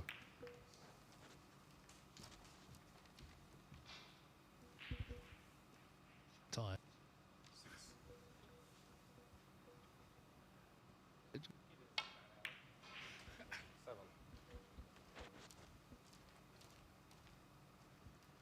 Yeah, Dylan was telling me that in the China Open qualifiers, he won his first match 6-1 against Dwayne Jones, then lost 6-0 to Pang Junzhu, and he said it's the first time he's ever come off a match having been whitewashed and felt good about it.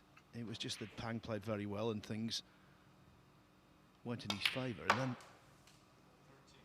in the Wuhan Open, those 3 match wins he had there, all high quality performances, all heavy scoring performances. And ultimately, Dave, that's what you've got to do at the top level these days. You've got to score.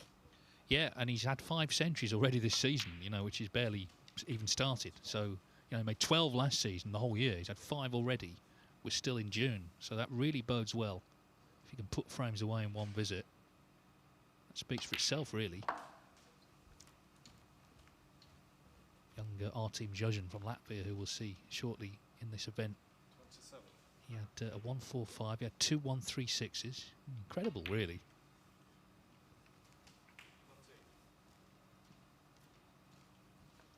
Yes, and during that qualifying spell, Michael Holt, who's currently in the balls on table 2, made his first 1-4-7 as a pro.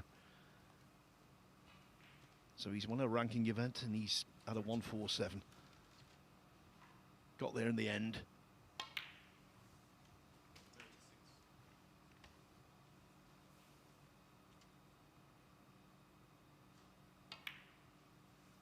The thing that impressed me about Emery in the previous match, Dave, and obviously you were commentating, so you were more closely involved, I thought his rhythm about the table was perfect.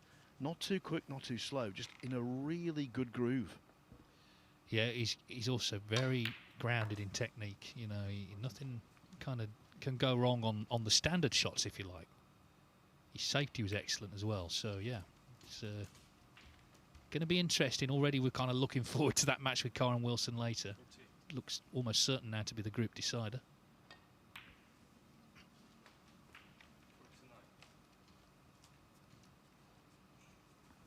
Yeah, just the way it works out, a very high percentage of these groups are decided in the 6th and final match of the day.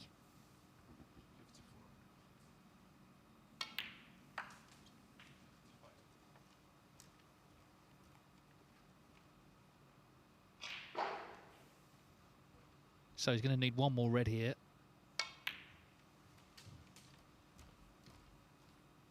With a colour now, he's taking the yellow, but that shouldn't be a problem to account for this frame pretty comfortably. Hayden Pinet took on a red, missed it.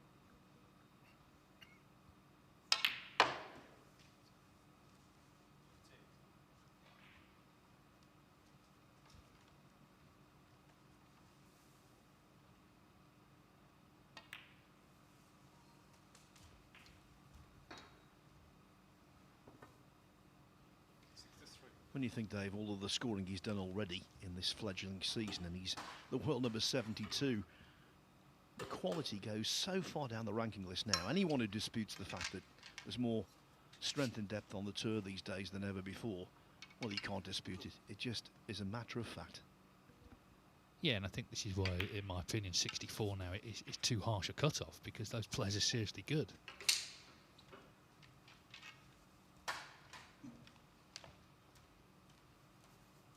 Anyway, this frame is well and truly won. Can he make a third century of the morning?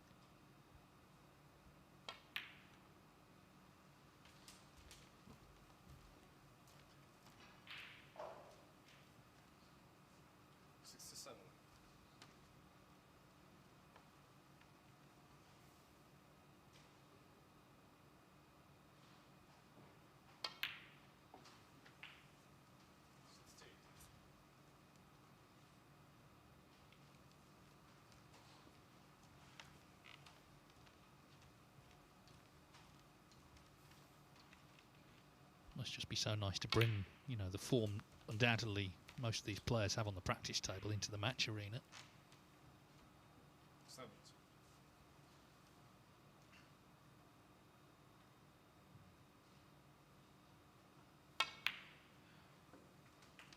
And that was middle of the pocket as well. So this is just very, very impressive. I'm sure Karen Wilson's just keeping half an eye on it as well.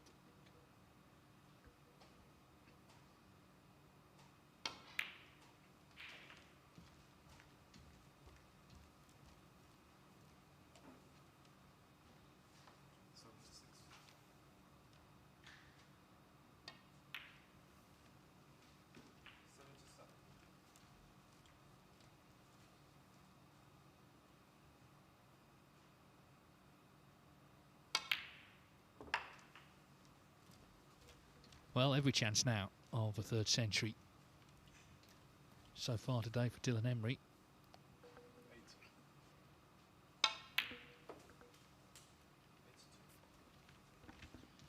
The way he's playing, he'll be bemoaning the fact that there's no bonus for someone who makes 100 centuries in a season this time around, because if he continues this strike rate, he could be in for it. But of course, it doesn't exist anymore, and you can understand why.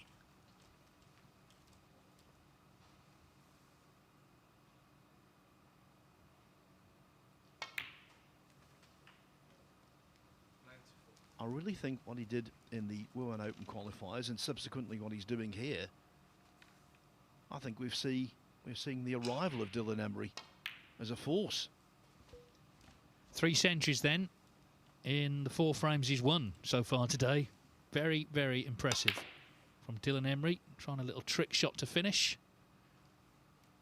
Bit of work needed there, but the scoring is excellent. 100 exactly to emphatically take the opening frame here against Hayden Pinney, whose luck has not improved, I think it's fair to say.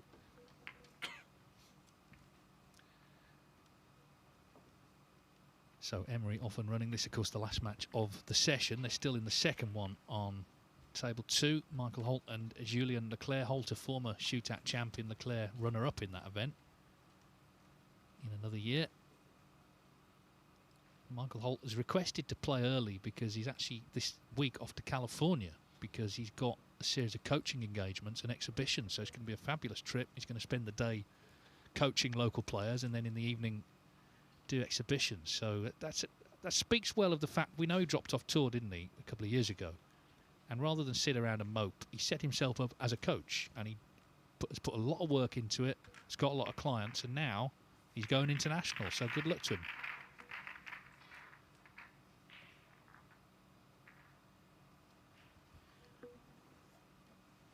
Yeah, off to the Golden State, and he's just had a golden little bit of good fortune there.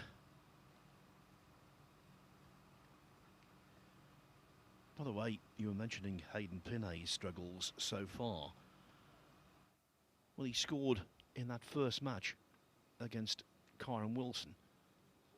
Just 8 points, and we've seen him gain no joy in the first frame against Emery. It's been a washout. By the way, what about Julien Leclerc? I was walking past him today and he's like a basketball player. So tall. Could get a tryout for the Leicester Riders who play here at the Mattielli Arena, of course. He's in the right place. Meanwhile, frame 2. Emery very much on top already with that century, 100 exactly.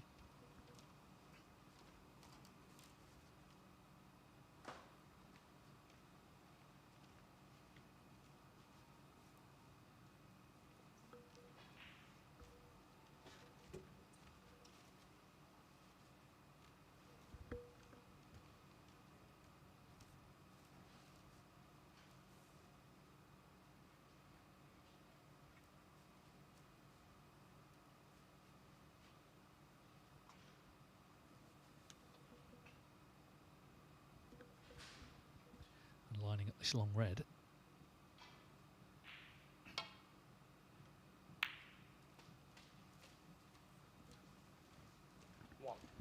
I think in professional sport, that old cliche really does ring true. There is no substitute for confidence, and he's got plenty right now.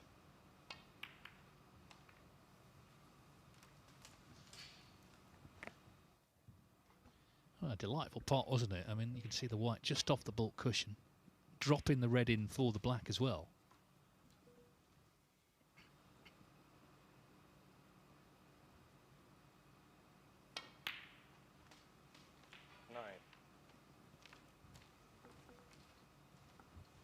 Yeah, of course, he beat Tepchara Nu the last round of Wuhan. Tepchara has not won a match since he won that World Open, amazingly.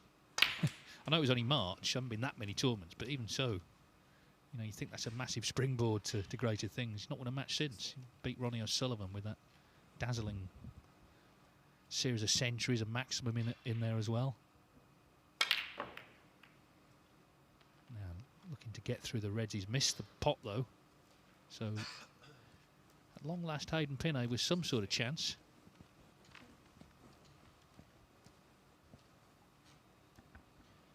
The red he's gone on is a good side of the table for the left-hander, but he is craning over. Sometimes that's not recommended because it affects your sighting, but he knocked it in nicely. Yeah, now just make sure of this black, and then he should be away.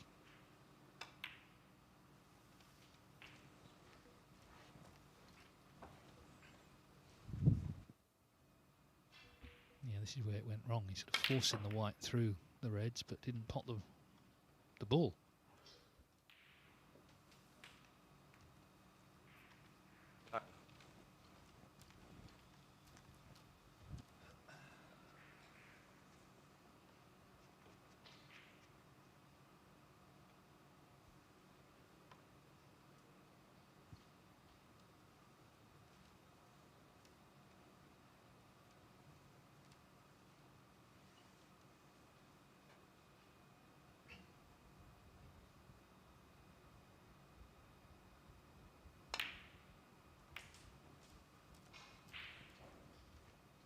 Well, it's worked out more by luck than judgment, catching that red. 15. Hayden Pinney 14th on the Q School Order of Merit, so may get in the shootout, but unlikely to be in any other tournaments.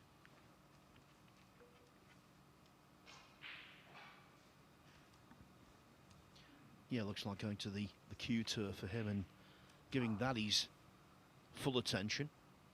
And that's how Dylan Emery has got his current card. Finished second in the Q Tour rankings in 25. 23.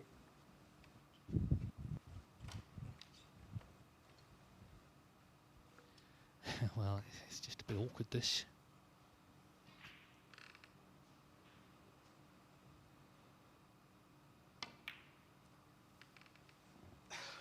Nicely done, though. Yeah, he got to the last 32 of both Q School events, so he was a couple of matches away from getting through. Of course, there are only 2 tournaments, so pressure's on right from the minute you step into it's this arena, the Mattioli in Leicester. Left this a little short. 21.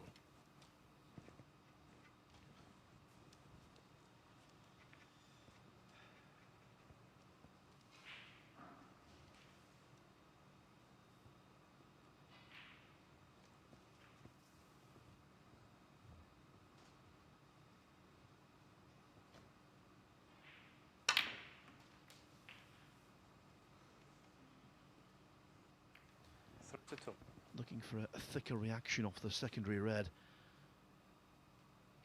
Instead, the cue ball got away. And the only thing available to him was that little dab in behind the black. But has he been careful enough? As Pinney left the table, he gave the impression he had left a portion of this red to hit.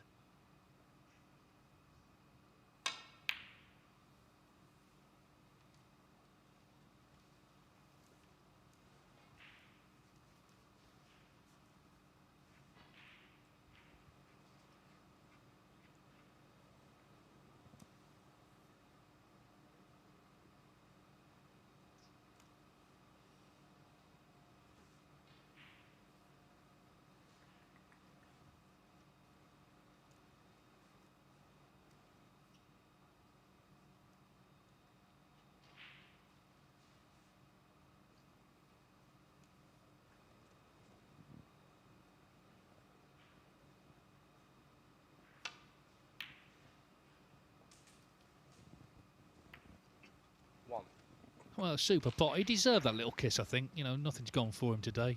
It's a great pot. And he's landed on the yellow,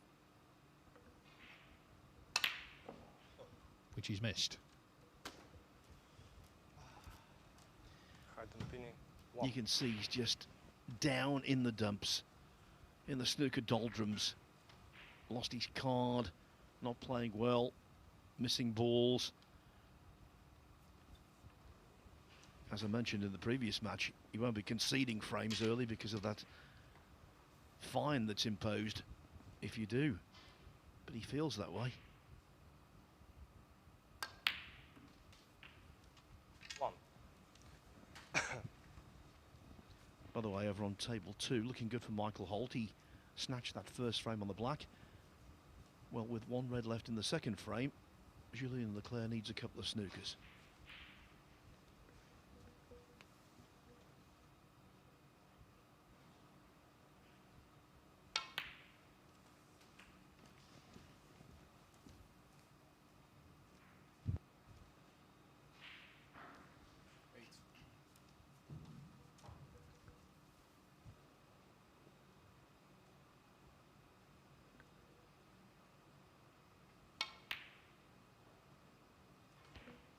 Well, that was a surprising miss, but bearing in mind what we've seen from Emery, so that just gives Pinay a bit of hope. This is his third chance now.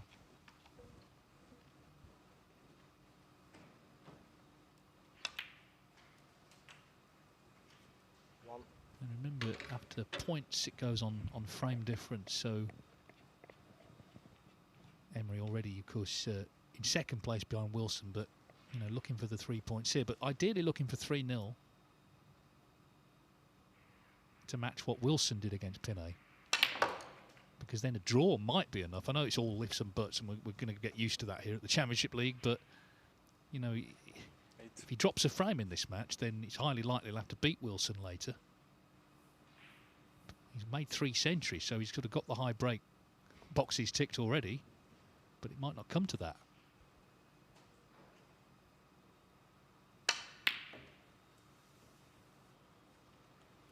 But the slow trudge back to the seat returns because he's missed that and he's left the same red. So just not able to piece anything together here.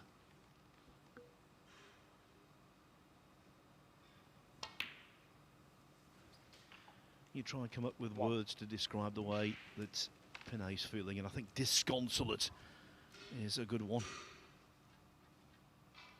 He's not in love with the game at the moment.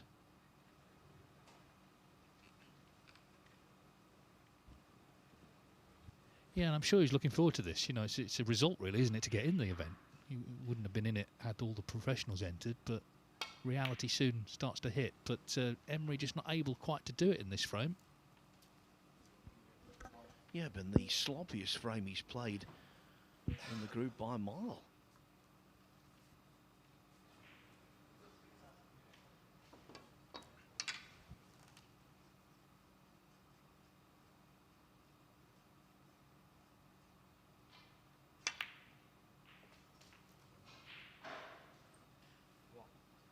And that's the beauty of this format, you know, things can change so quickly.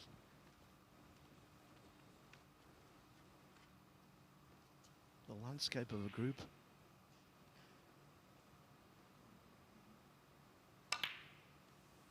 Can be radically different within the space of a frame.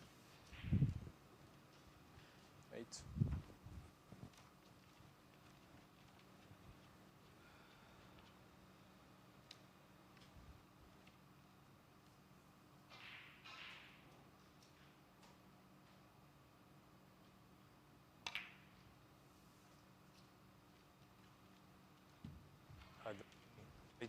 Well, that's 4 scoring visits he's had. 24 the difference.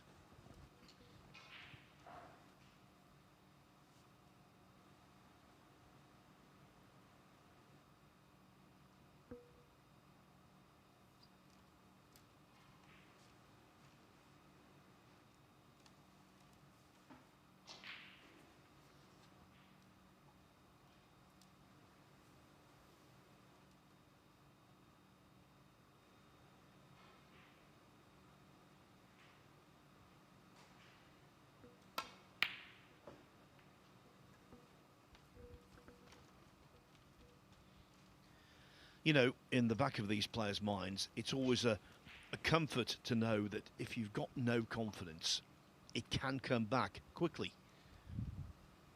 But the reverse is true. Emery has been oozing confidence so far today, but we all know that self-belief can very swiftly dissipate as well. Yeah, I mean, the way that Pinet is struggling, Emery, you know, should win this match certainly, and should probably win it 3-0, but this frame, he's been a little sloppy himself. Wouldn't matter so much in a knockout event, but in a league format, you know, this frame, if he loses it, could be very important. And he could well lose it now because he's left that red over the pocket.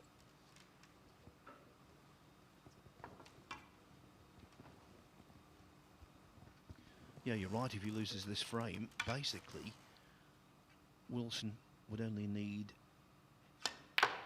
to beat Subicic by any score and then draw against Emery, and the top seed would be through. By the way, Dave, to come back on July the 11th. I think it's a good move to play day one, actually, to get it out of the way. As you say, go on holiday if you want, whatever, but, you know, you're not involved, as you say, for a good few weeks.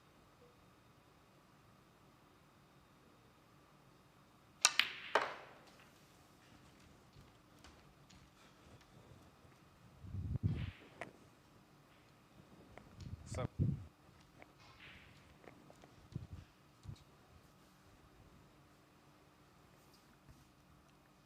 31 to the good. He's taking this red very carefully near the pocket, but they have to be respected. And now blue is frame ball. Well, it's taken some winning. You're looking at the pink. It's not guaranteed yet, this ball, but it will be to leave Emery needing a snooker. In it goes. Well, it wasn't the tidiest frame, but it's given him some sort of foothold. And as I say, there is money in every position barring fourth, so 14. very unlikely to win the group, of course, but he can still come away with some recompense for the day. 15.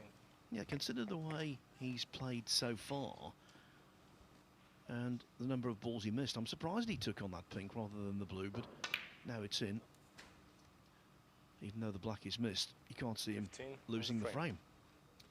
Indeed, Dylan Emery concedes. That could be quite costly. We'll see as how the day pans out. You know, we don't know what the later results are going to be, but it's potentially quite a costly frame to lose because he was hoping for 3-0 to match what Wilson did earlier against Pinet. Anyway, it is 1-1, and of course that means we're guaranteed 2 more frames. Over to table 2, where Leclerc's at the table, but he's 2-0 down to Michael Holt, who won a tense opening frame on the black and then a rather sort of nondescript second frame. Leclerc in the balls here.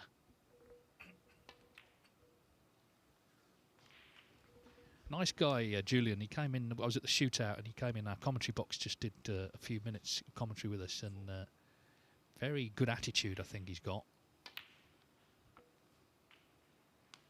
And of course he's part of a 3-man Belgian contingent on tour. Luca Purcell, of course, and also Ben Mertens.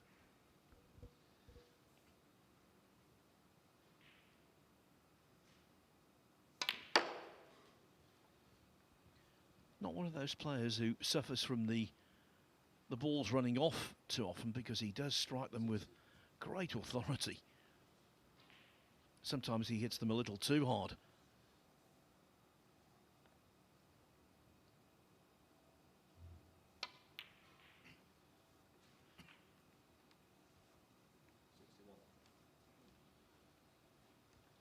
But much like Mertens, full of talent.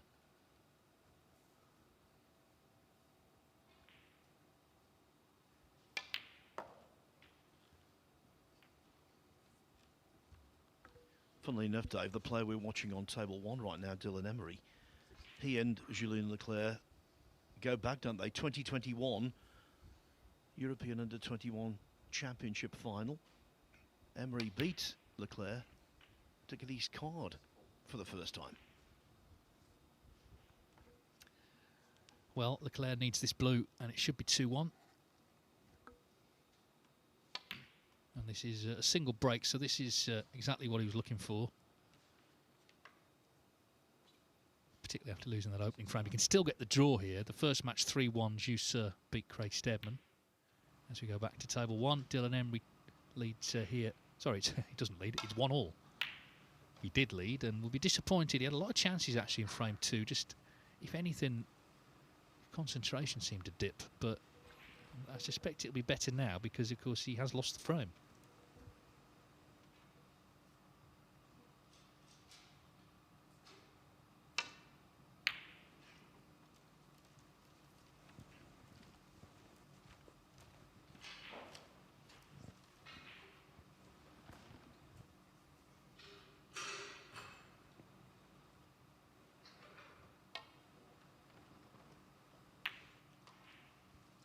From the county of Devon, Hayden Pinney, which in relatively recent years has produced Andy Hicks, former World and Masters and UK semi-finalist.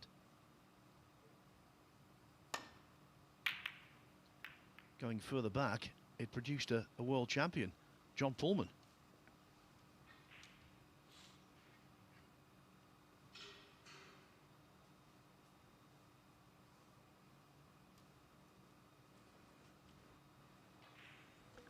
Yes, John Pullman also had one of the great voices in snooker commentary.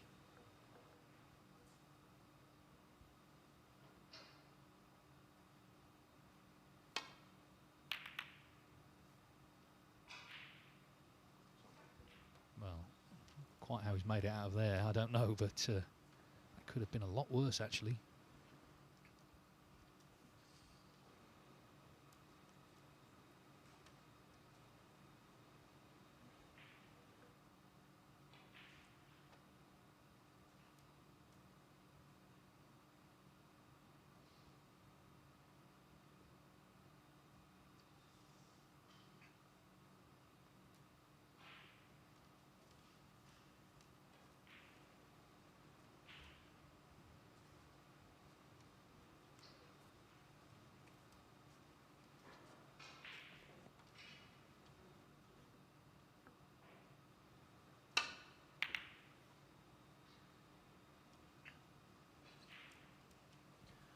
Well, two things were important there. One, to miss the blue, which he did, but also to get the cue ball back into baulk. And he was nowhere near doing that.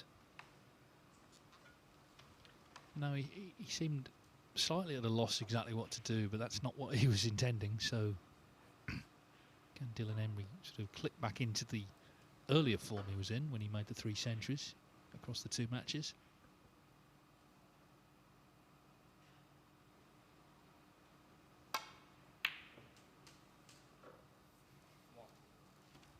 Well, it's going to be a thin black now.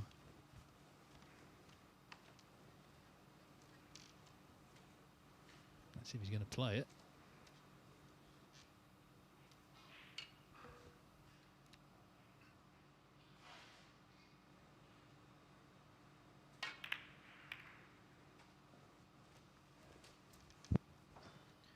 Bold, and it's worked a treat. 8.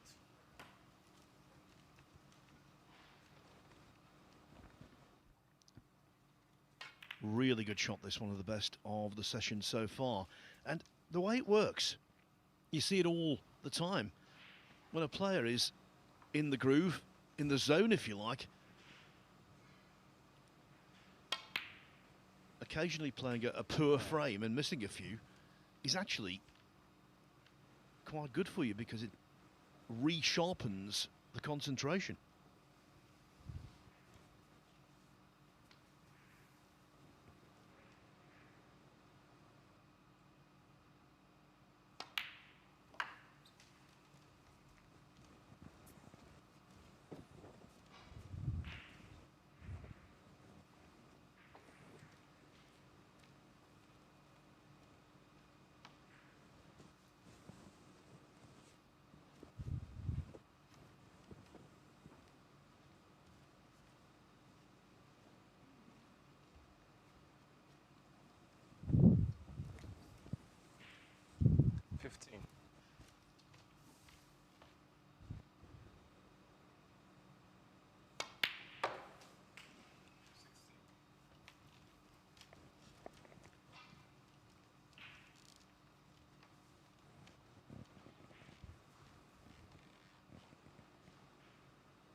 been trying to think, watching Emery today, who technically he reminds me of, and I don't know whether you agree, Dave, Oliver Lyons.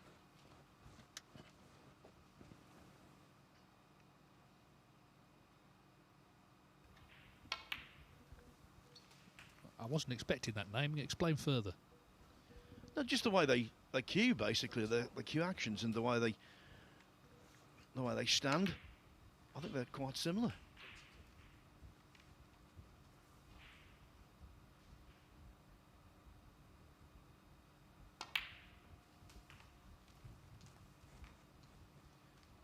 And there are so many different ways of getting the job done. 39. Look at the world champion. You never say he was orthodox in certain aspects, but boy, can he play? Can he pot?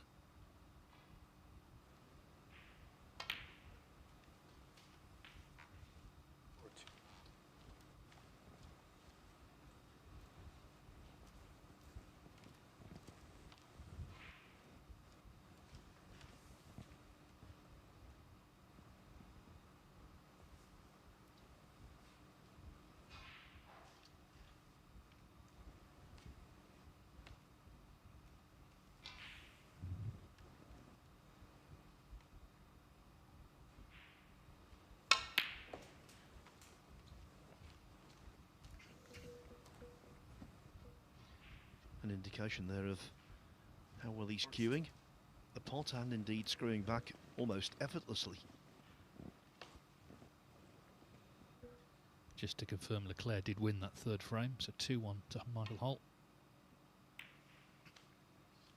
Well, as you say, he really got into the white on the previous shot and just left himself close to that cushion. He's missed the red, so what was looking very much like a frame-winning visit has come to an end.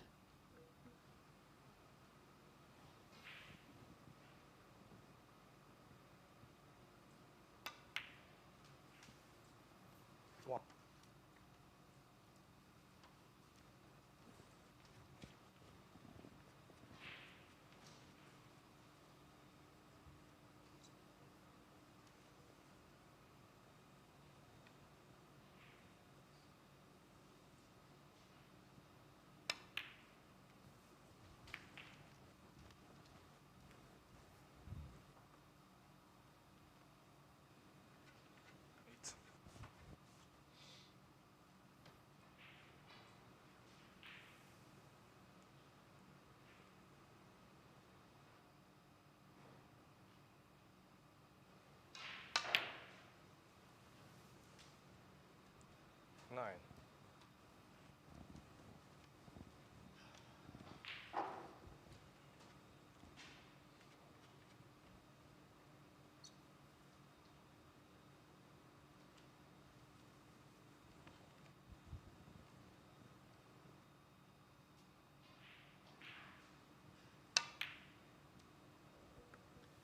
Yeah, nothing's coming easy. He was slightly hampered by the red, but he's still very annoyed to miss that.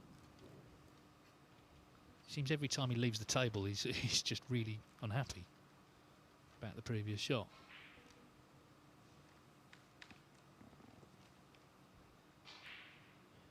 So Emery 33 to the good as he returns to the table here.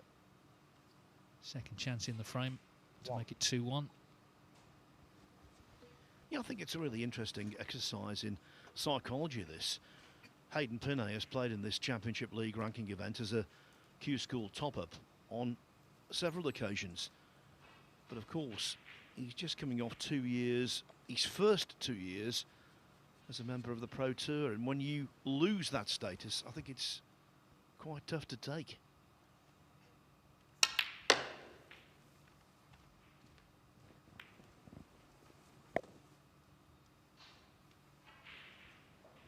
Four.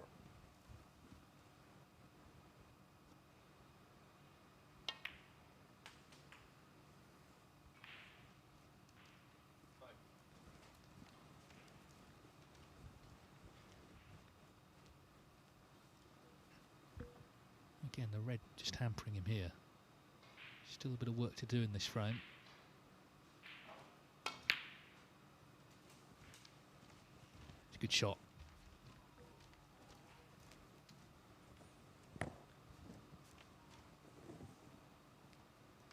10.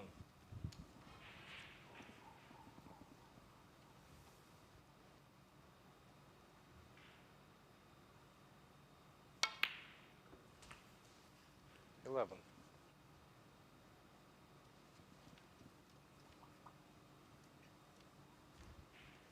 So it's 3 more pots needed to make it 2-1.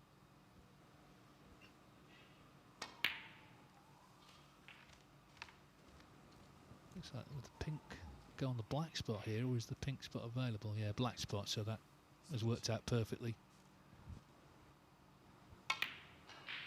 And now this 18. pink, and it's going to be his frame, bar his snookers. And again, Pinay did have an opportunity there. I think one of the problems, though, he's in that position now, Pinay, where it seems like he's sort of almost expecting things to go wrong, and you know, 24. they will do if that's what you're thinking.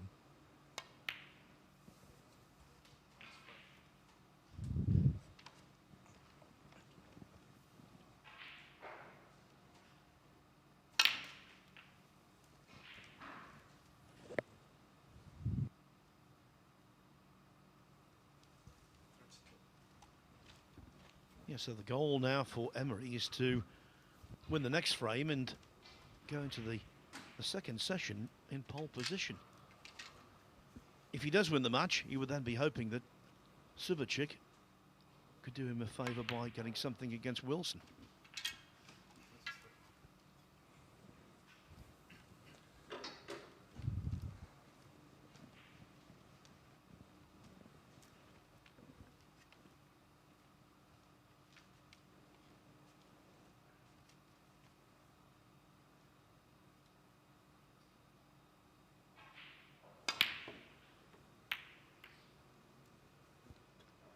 So Dylan Emery, in a couple of scoring visits, takes the third frame of this match to lead Hayden Pinay 2-1, needing one more to go to 6 points top of the table at the halfway stage.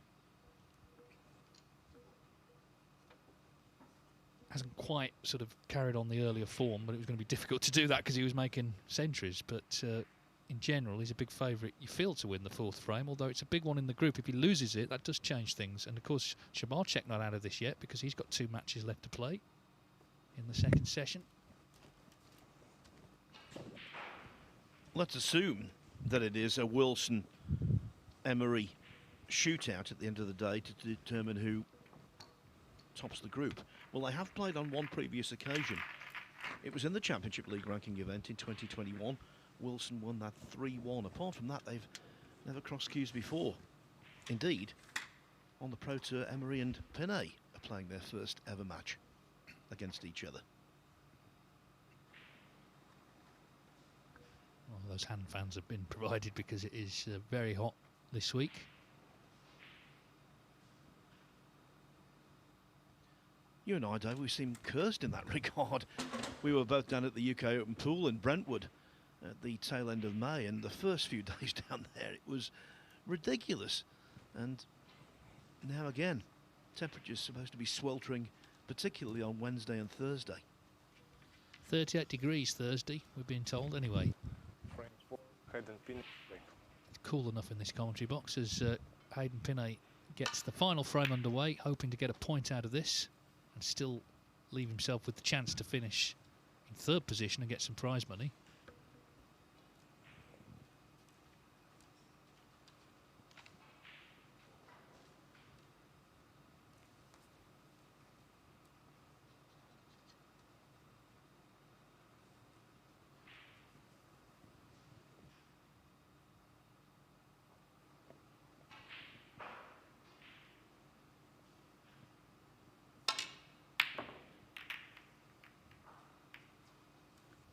Missing the red was one thing, Dave, but crashing into them on the way back, that was another good chance this now. Well, this is a little bit about attitude, I think. You know, as I say, I think earlier on he was almost expecting things to go wrong. But, you know, if you were in the club now and this was the position, you'd be expecting to put something together. Already he's kind of feels he's underhit this a bit. This was the attempt again.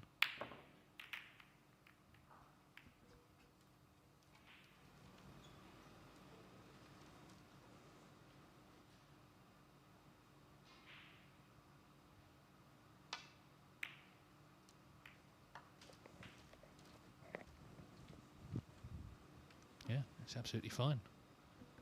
6.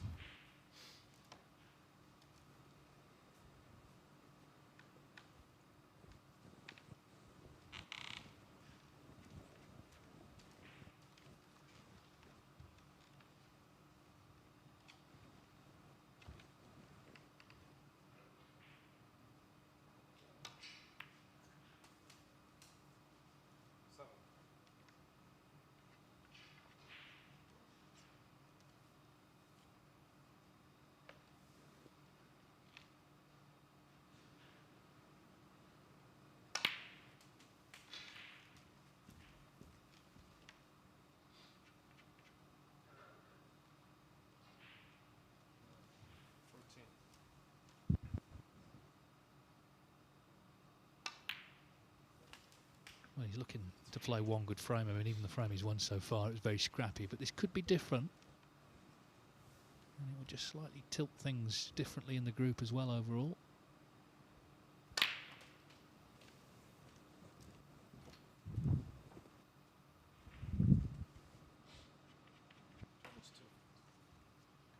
Two 2 would be good news for Mikhail Subachik, who, if he were to win his last 2 matches, well, the 15-year-old could still top the table.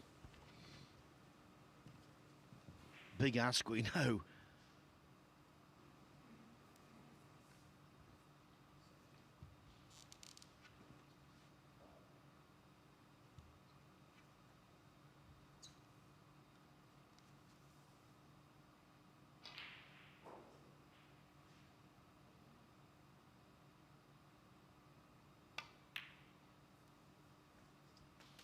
It's going to be a month, Dave, of permutations and head scratching and rule checking.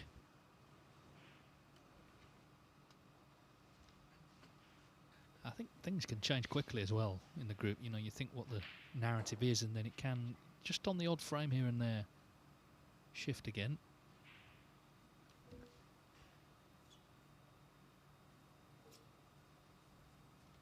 Also, it was hard to see really how well Wilson was playing in that first match because he wasn't really put up against it at all.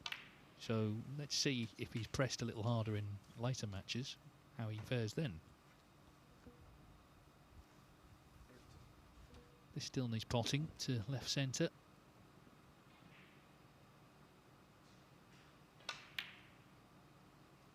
Yeah, I just felt that wasn't guaranteed from what we've seen today.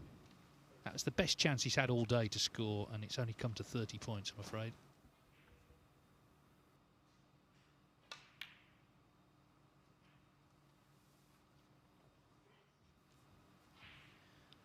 Wish I had a tenner for every time I'd seen that. The red ball just grazing the near jaw of the middle pocket, and they will not go in if you do that.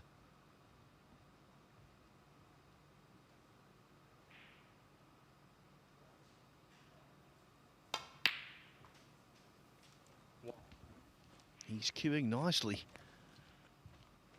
Emery.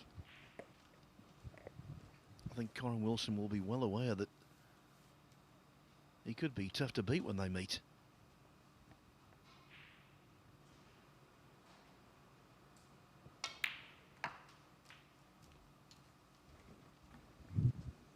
Well, John Virgo used to say there's always a gap. And there, that was an extraordinary gap. He could play that shot 100 times over and not find it again. Yeah, amazing. He sort of had that snooker player smile that was masking a world of pain.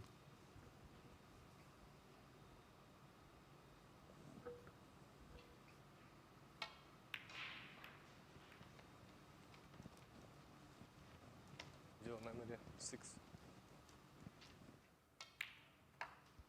Yeah, I mean, how do you get through there?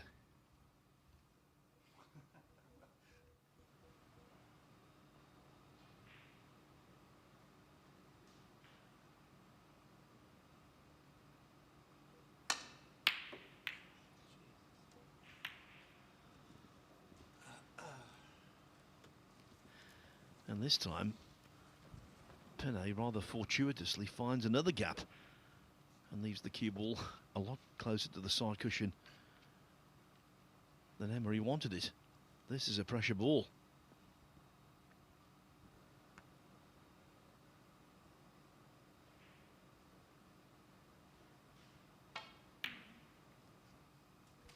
Well, we had the perfect view of that. Just nice cueing, wasn't it? He delivered that nicely. So back in.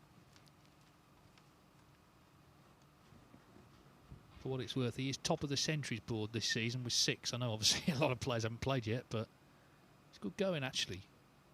So early in the campaign, 6 centuries. Bearing in mind he made 12 the whole of last year. 8.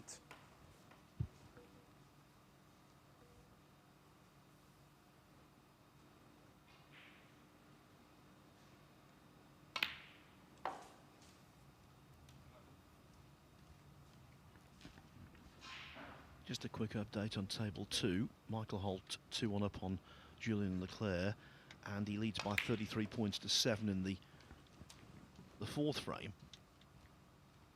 And that's a pretty useful lead because quite a lot of the reds that are left are awkward. As is this one, by the way. This could easily be missed. See a lot of this kind of shot missed into the near jaws we're looking. Not on that occasion. So things looking rosy.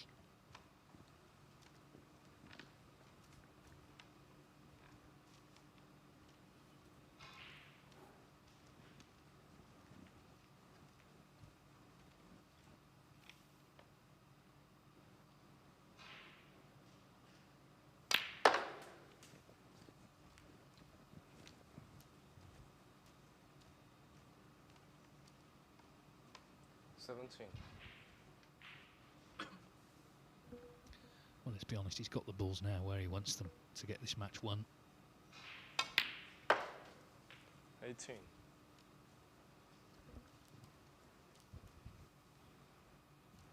And to complete a very successful session.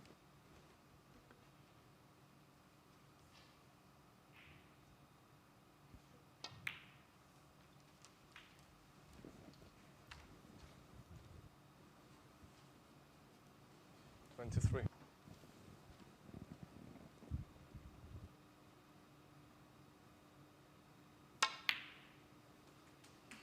24.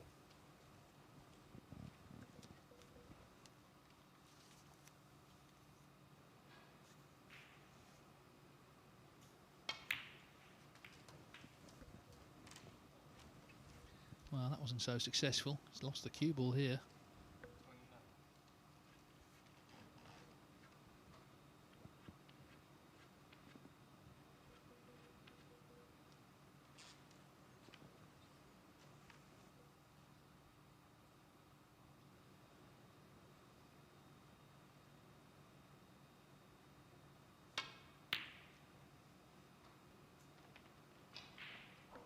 So Hayden Pinney still hanging on in this match. 29. Yeah, and that was the first really nervy one, I thought, from Emery. Didn't cue it smoothly. 1. Yeah, and on the other hand, that's one of the best shots that Pinney's struck today. So you can still salvage a draw here.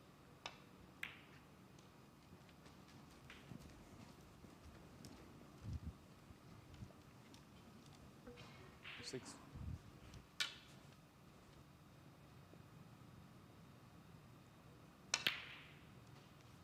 7.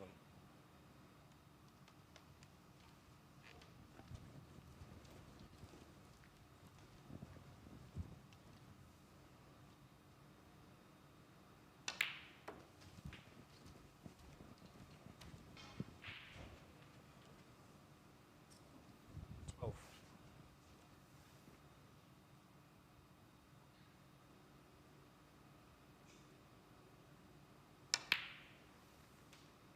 13.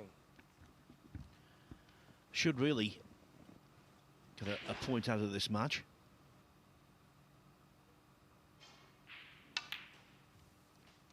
The brown is obviously not ideal, but by the time he reaches that, the frame should be won.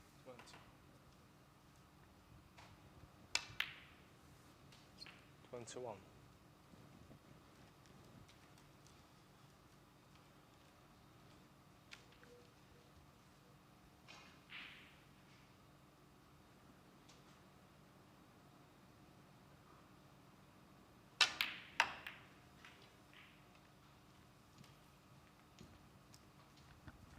from the look as he walked around the table.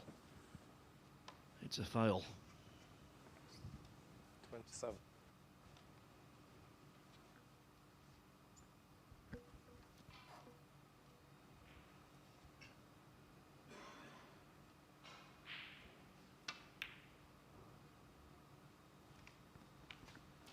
Well, I don't know why he had that resigned look, Dave. He was on the red, he was okay. And now he's going to split the points. Well, he's done well in the end. He needed a bit of help from Emery, but Emery needs a snooker, and I think he will see this as points dropped considering how well he's played in this session. And it does open the door for young Michal Shabarchek now as well. 35. Because he lost to Emery, but he's still got 2 matches to play, so he's not out the reckoning either. Karen Wilson remains, you've got to say, quite a heavy favourite in this group, even though he's only played 1 match. We will see. It'll all come to the boil in session 2. 32. But Aidan Pinney is going to take his first point, and of course still, for him, the chance to not finish in bottom place and get no money. So for everybody, there's still plenty to play for.